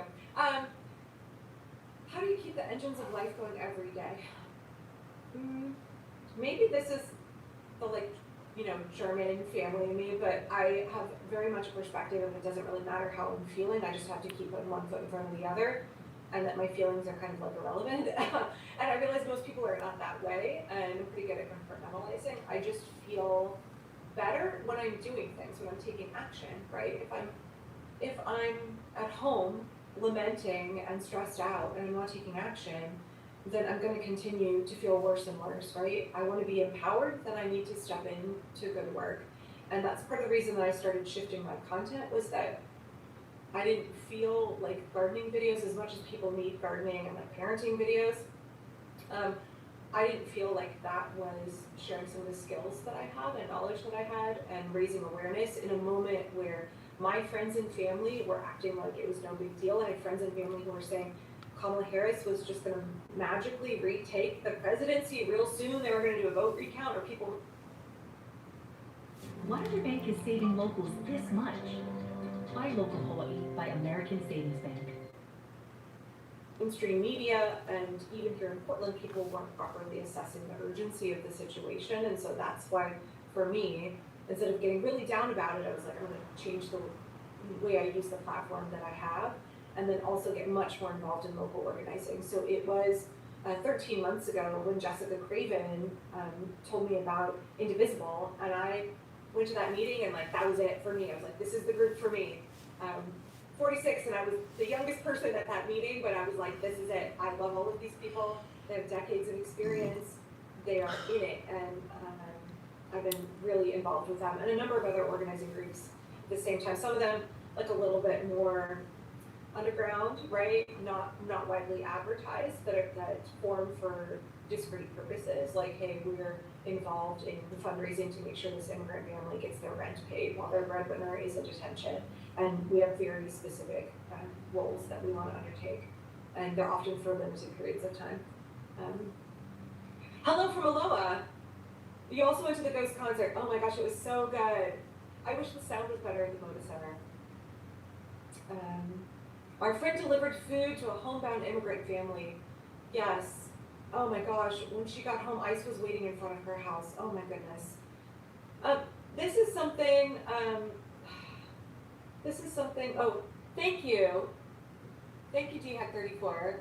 The People's State of the Union and Boycott Trump. See, I have the People's State of the Union playing. I just turned it down. I'm appreciating all of the folks who are deciding to do that, all of the elected officials. When I see Sleep Token, sorry, I lost my train of thought from what was happening before. Did you say that because I said that I like Ghost? I think that Sleep Token, no, I'm sorry, not to yuck on anybody's yum. I don't really like Sleep Token. I think their best song is Vor, and it's really funny that it's about actual Vor. I'm not a big Sleep Token fan, no. My favorite band is Fall Out Boy. I would go to any Fall Out Boy concert any day of the week. Ruth and I were just talking. Ghost is chill. They're just like, they're silly little dudes. I don't know, I appreciate that. And also really, really talented musicians. I feel like Fall Out Boy and Ghost should do a crossover event. Like Patrick should collab with Tobias Forge. That would be amazing. Yeah. I'm officially old as I've never heard of any of them. That's okay. I'm also a really big Crosby, Stills and Nash fan, but I can't go see them in concert. So, also a big Steely Dan fan. My kids are really big Steely Dan fans. I heard Schumer went to the State of the Union. Yeah, that wouldn't surprise me. Ghost is knitting a lot. Oh my gosh, that would be amazing. Ruth and I were talking about how we really wanted to see Twin Tribes. She saw them this past year. She's really into goth music and has gotten me kind of back into goth music. Probably because when she was little, we listened to Depeche Mode a lot. That's my childhood favorite. Hello from Tiger. I've been listening to a bunch of Jesse Wells lately, so I've heard of him a little bit. I really like folk music. Dar Williams is also one of my favorite, one of the best concerts I ever went to was Dar Williams here in Portland. I'm a little bit weird. I feel a little weird about Jesse because he's friends with Joe Rogan. Did I live in South Carolina? I have not. No. I don't know. I intuited it. Can't go wrong with Depeche Mode. Yeah, some of their stuff is a little bit slow. Some of their songs go on a little too long. You dig The Cure as a god? Yes, of course I dig The Cure. Of course, absolutely. Okay, I will listen. I will try some Jesse Wells. I've not really listened to his music again. I just know that he's friends with Joe Rogan, which really that puts me off a little bit. Wynton Marsalis, yes. Sorry, I keep trying to keep up on both chats. Thanks, y'all. Thank you.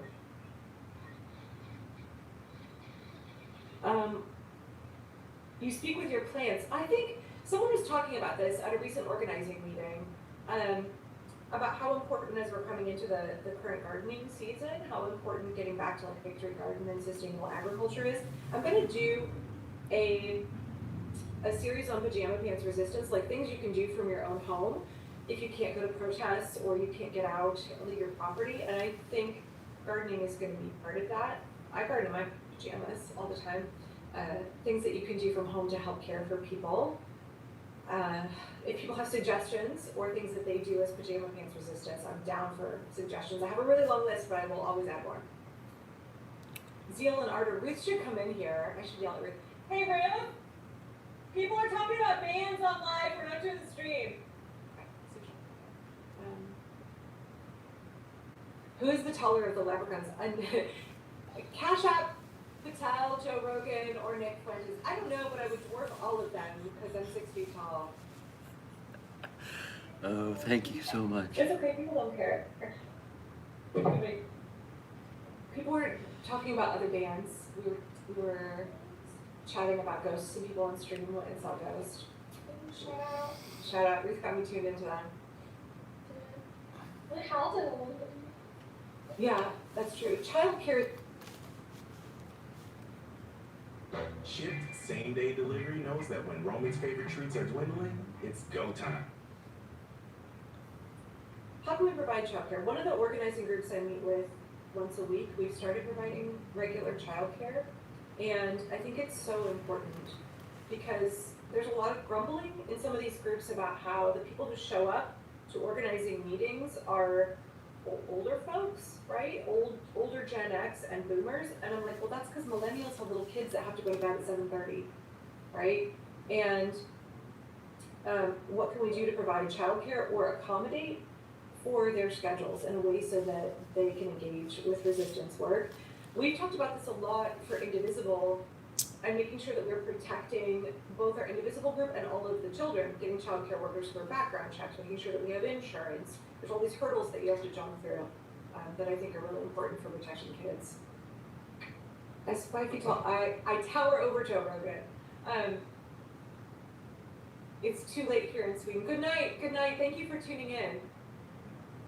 Yeah, as a mom of littles, a part of my resistance has been gradually sourcing shopping locally, and oh yeah, and as non-corporate, and yes, so being really intentional with your actions, I think, is absolutely a form of resistance, absolutely. One of the things that, in one of the groups I'm in, right, if you're doing grocery delivery for immigrants, asking maybe stay-at-home moms to do the grocery shopping and then deliver to a central location. Like if you're somebody who already does the grocery shopping for your family, could you take the funds from somebody like me who doesn't have time for grocery shopping, but I'll pay for the groceries for immigrants, and then you could do the grocery shopping, and then you have a team of folks who can do the delivery even if you can't. Hi Ruth, sorry, you can yap them. Sorry. Call me in here for bands? We were talking about bands. Feel free and jump in. Oh, do you want to put on a mic so people can hear you? Sure. Okay. I gotta take a shower soon. You want to go take a shower and come back later? Go do that. That's fine. I'll be on for a little bit. Do you need bands inside? Someone asked if I would go to sleep token, and I said no. Yeah, because I asked you if you were lifting to know. Yeah. You can't be seen in public. Ruth also asked me to go to, what are the other concerts you asked me to go to that I wouldn't go to? Korn. Ruth asked me to go to a Korn concert. Thank you, Rachel. Thank you. I wouldn't go to 21 Pilots. I don't like 21 Pilots. I'm really sorry. I know Patrick Stump does, but I don't like 21 Pilots. It was a phase. But Dad did take me to see Jar Williams when she was amazing. So, yeah. And we went and saw Brett from Flight of the Conchords. Just Brett McKenzie. He was great. He was so good. And it was cheap. It was like $35 for a ticket or something. It was really, really. And it was at Revolution Hall, which had really good acoustics. That was a great concert. Okay, so Korn puts on a good show. They do. I'm sorry. Yeah. I have a 32-year-old daughter, almost 8-year-old daughter. Yeah. You would see Limp Bizkit. I wouldn't go see Limp Bizkit. I don't like Limp Bizkit. There's some Korn music I like, but Paris Paloma, I do like Paris Paloma. Oh my gosh, she and Jar Williams should do a concert together. I would go see that in a heartbeat. We also love Flight of the Conchords. That was like the first TV show I ever watched. It was. That was probably not age appropriate for you, but it's okay. Well, when I watched it in the movie, it's from like the wings. Which book is that something to do it? So you were sabotaging that and flip people off. More people joining who said that they could not They could not stand any more in the State of the Union. Someone said that Donald Trump just asked them to pass the SAVE Act. Yeah, of course. Thank you, Amy. Of course he wants them to pass the SAVE Act because that will disenfranchise 10 million women voters. So, of course. Do you want to wear a mic or do you want to go shower? I might go shower in Okay. 4 minutes. Okay. We'll go wear a mic for 4 minutes so people can hear me. Sure. It's already turned on. I'm testing it out. People said they could hear me. You just don't want to put it where it rubs on your hair because then it's really crackly. Yeah. Yeah, seriously. Grateful Dead. Oh, I've not been a Deadhead. I really am much more of a Crosby, Stills and Nash head. And I don't like Neil Young all that much. It's just Crosby, Stills and Nash. The SAVE Act won't pass, y'all. I am not really worried about the SAVE Act. Until Ezra and Leah from Indivisible tell me I should start freaking out about it, I'm actually not worried because there's no way they're going to get the 60 votes. And Republican leadership, Maybe I'll rub your hat. yeah. Republican leadership says that they don't want to undo the filibuster, and there's no way they can get to 60 without turning it into a, I think filibuster. Do you want to grab Martha?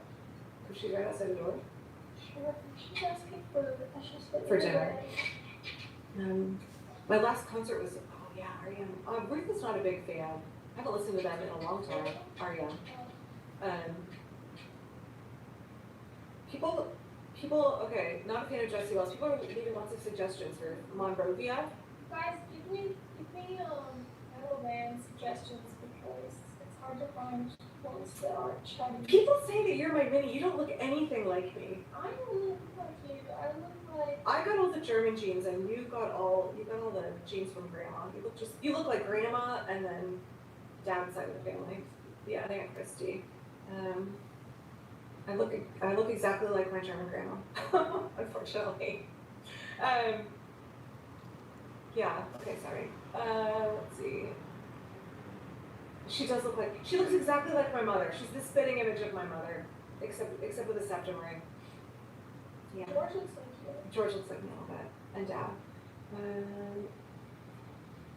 So yeah, if we all sit together in one room, like all 4 of my kids, you couldn't really tell that they're siblings. They don't look very much alike, but if you put any 3 of them together, you can tell, oh, all 3 of these are related. If you put all 4 of them together, you're like, oh, these are obviously all siblings. But if you just put like Ruth and Hal together, or Ruth and George, you would not know that they were related. Are you reading? My eyes are so bad, I can't read. I can't read the chat. Someone left a band suggestion by I'm sorry. We have a flag. Listen to Gary Clark Jr. Paul Rhodes. I think it's cool. Genetics are wild. Yeah. Okay, Ruth is looking at band suggestions. Well, that's because it's a Mac. It's a little bit whack. Oh, Zeal and Andor. Yeah, Zeal and Andor. Yeah. They're probably way more your speed, I think. Who is this very tall person talking? I know. Okay. Your glasses are a little crooked. They are a little crooked. So is my face, so it's okay. Gojira and Ardor, people are listing my bands. The Warning, you should, Opeth, you can have your phone out. Oh, yeah. Isn't Opeth the band with the ghost guitarist in it? Oh, it might be, yeah. Leprous, Ruth? Yeah. Ginger, with a J, all them witches. Oh my gosh. Steam Power Giraffes. I haven't heard that one in forever. I'm not a Beatles fan, y'all. I don't like the Beatles. Ruth and I have this take that the Beatles are only famous because they came first. They were like first in their genre. People get real upset when you say you don't like the Beatles, and then like, well, you're just like being pretentious, you're being a contrarian. It's not that I think they're exceptionally bad, it's just none of their songs I think are exceptionally good. I just don't really find them interesting.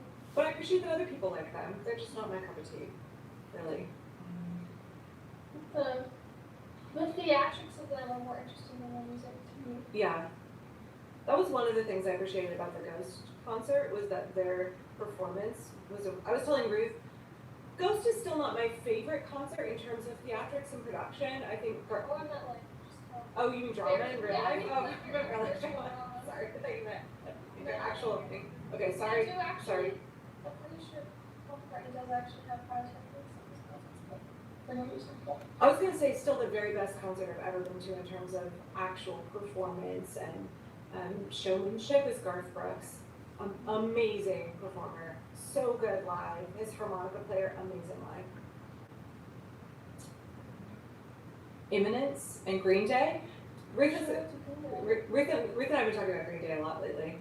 I like them. Yeah.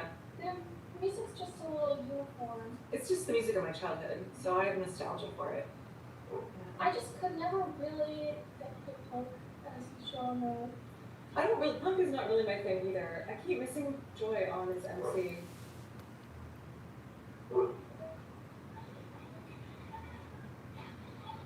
Sorry, I'm listening to this.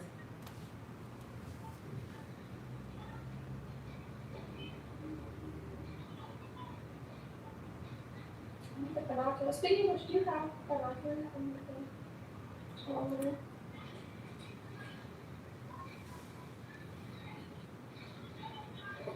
Oh, she's talking about Pramila Jayapal. Pramila Jayapal in Washington is a member of Congress. That's who Joy Reid, is introducing right now at the People's State of the Union. Pramila is, I think, one of the most progressive and skilled members of Congress that we have. I really appreciate her work. Her sister, Sushila, was the Multnomah County commissioner, and I went to several of her meetings, actually voted for Sushila in the primary. I thought she would have been a wonderful member of Congress. AIPAC made sure that she was defeated. She would not take AIPAC money. She and Pramila both speak out against AIPAC, and they made sure that she was defeated. But she would have been great. She would have been great in Congress. Someone said, have you heard of the Mighty Giants? I have. Ben and Joseph and Police. We listened to the Police a lot when you guys were little. Definitely lots of They Might Be Giants. A little bit of Oh, Four Non-Blondes. I definitely also like Simon and Garfunkel a lot. B really had her Michael Jackson phase. Ruth's younger sister had a very, very intense Michael Jackson phase. And actually, what was she, like 6 or 7? She went to see Cirque du Soleil, had a Michael Jackson performance, and my sister took her for her birthday. They Might Be Giants is great, yeah. IAMX, do you know that? I do like Peter Paul Mary. Oh, I do like the Dropkick Murphys too.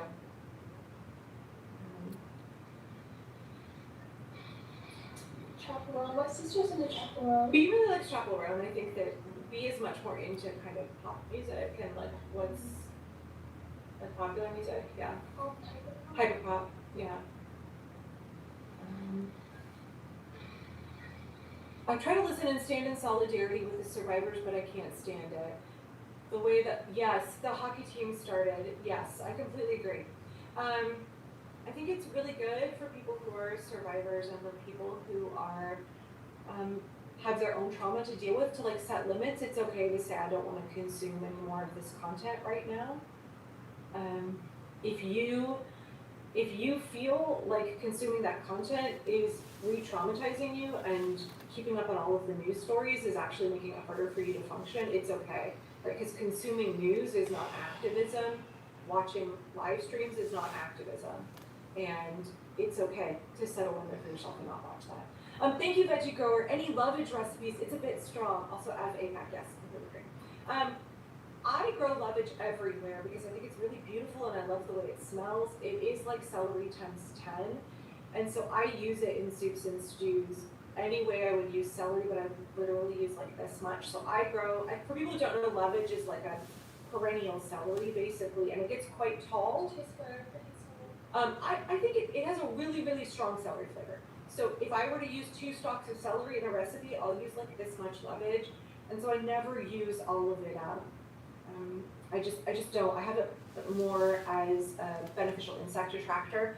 There are a lot of parasitoid wasps that really like the flowers, and a lot of the smaller native bees really like the flowers a lot. So it gets used in that way. My chickens don't like to eat it either. It's very, very aromatic. So I hope that was helpful. Any stew I'm gonna use celery in, I just use a little bit of lovage. And I feel like it's so easy to grow.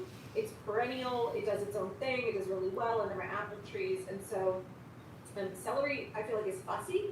It's fussier to grow, and I don't have that much space in my annual veggie garden, so I would rather have just a little bit of celery, because we're not growing celery for nutrition. We're growing it for the flavor it adds. So if I have a little tiny bit of like supercharged celery in a small garden, I think that's better than taking up space for annual celery, using that perennial lovage instead. I love celery seed and things. I do love celery seed too. Yeah. Lovage is really, really beautiful. I think it's a beautiful plant. What about sorrel? I grow a couple of different kinds of sorrel. I grow a lot of French sorrel and sheep's head sorrel as well. I use it a lot in soups in the spring. We have no shortage of greens, but sorrel comes up weeks before anything else. And so, I like sorrel because it has a real lemony flavor.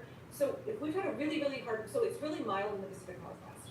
And so that means that oftentimes I can overwinter all of my kale. If we're gonna have a really hard freeze, I cover all of my tree kales, and I'll cover my annual kales. And I'll try and keep them going all the way until next spring when they bolt.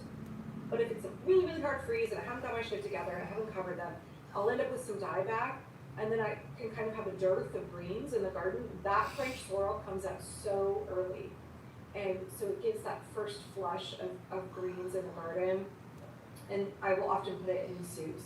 And because it has that really strong lemony flavor, it really brightens up any soup like chicken or pork or lamb. It adds a real brightness to it. It does freeze well as well. Yeah. I almost found 3 red sorrels. I also have bloody sorrel in the garden, which is more, I find it tough. I would rather eat French sorrel. Is lovage a bumper pellet? I don't know, actually. I don't actually know if it is, but it has a very, very strong smell. Sorrel is really good in soup. I agree, it's good with potatoes. Totally agree. Thanks for letting me talk about plants, by the way. I really appreciate it. Probably gonna talk about knitting later. Anytime y'all give me a chance to nerd out on plants or knitting, I get really excited. Or chickens and ducks. Or turkeys. We raise turkeys. Ruth raised turkeys. Yeah. We raise turkeys. I have old videos on my YouTube of us raising turkeys. The tom turkey would get up on the roof of our house, and he was also prone to escaping the yard. And the female turkey was in love with our next door neighbor and would escape the yard to try and go get it on with Ben next door. And so it was a little bit of a problem, like maybe raising turkeys in the city. But I prefer turkeys to, I don't know if I prefer them to ducks and chickens. They're just different. Yeah. I love their personalities.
Structured, dynamic, unrestricted, athletic innovation for everyday life. Easy 5.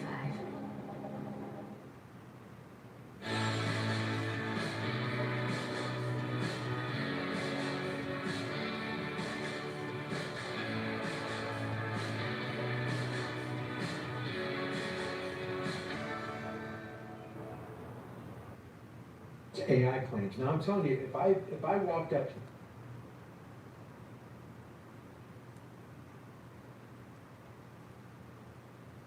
I'd put produce the video because I want to put out truth. Truth fears no scrutiny. Truth is the first casualty in any war. Truth.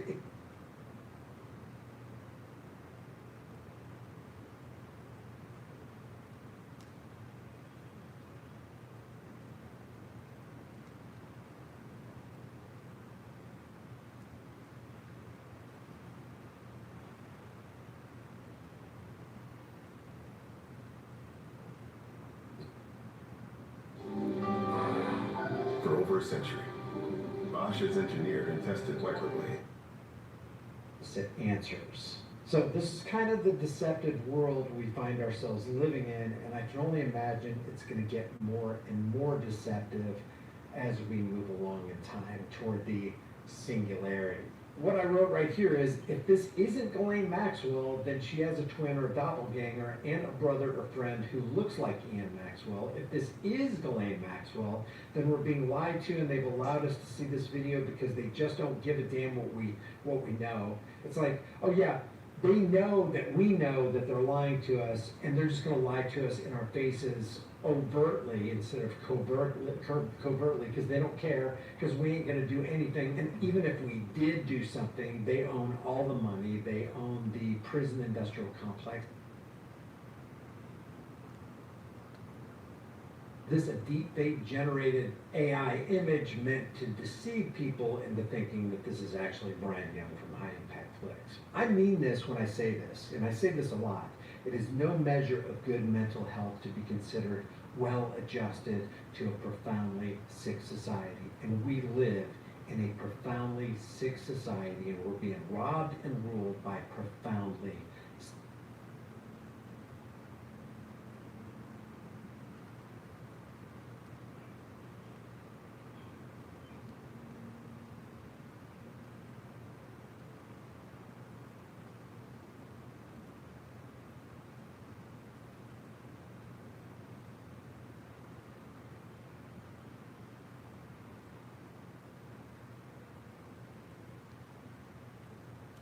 There's some debate online on whether this is Ghislaine Maxwell, or is this Ghislaine Maxwell, or are they both Ghislaine Maxwell? And in the spirit of investigative research, I decided, hey, you know what? Let's line up the photos, let's take a close look at them, and let's try to be as objective as we can possibly be, trying to steer away from any kind of pitfalls of cognitive bias. So what I did was I put this photo in Photoshop along with two other known photos of Ghislaine Maxwell. The first thing I did is I put yellow dots where her pupils are, and then I went from the very top of the ear to the very top of the ear, which skirted right underneath her eyelids. And the reason I did this is I wanted to line up the pupils especially, but I tried to line up the pupils and the ears as well as I could. And when I got all three photos in place, there were two things that jumped off the screen right off the bat. See if it's as noticeable to you as it was to me as I show you an older picture of Ghislaine Maxwell before she went into prison. What's the first thing that jumps out at you and screams, hey, something ain't right here? I'll tell you what it was for me. Number one, it was the nose. Look how right here, right before she went to prison, she's got kind of a W-shaped nose. It kind of dips down. Right here, it's completely absent. You don't see that. So here's before, here's after. By the way, this right here was taken from the February 9th deposition. This is February 9th, 2026, just a couple days ago, where she multiple times invoked her Fifth Amendment right to be silent and not incriminate herself. So here's the deposition photo, and here's a photo before she went to prison. You see that? Now look at the line.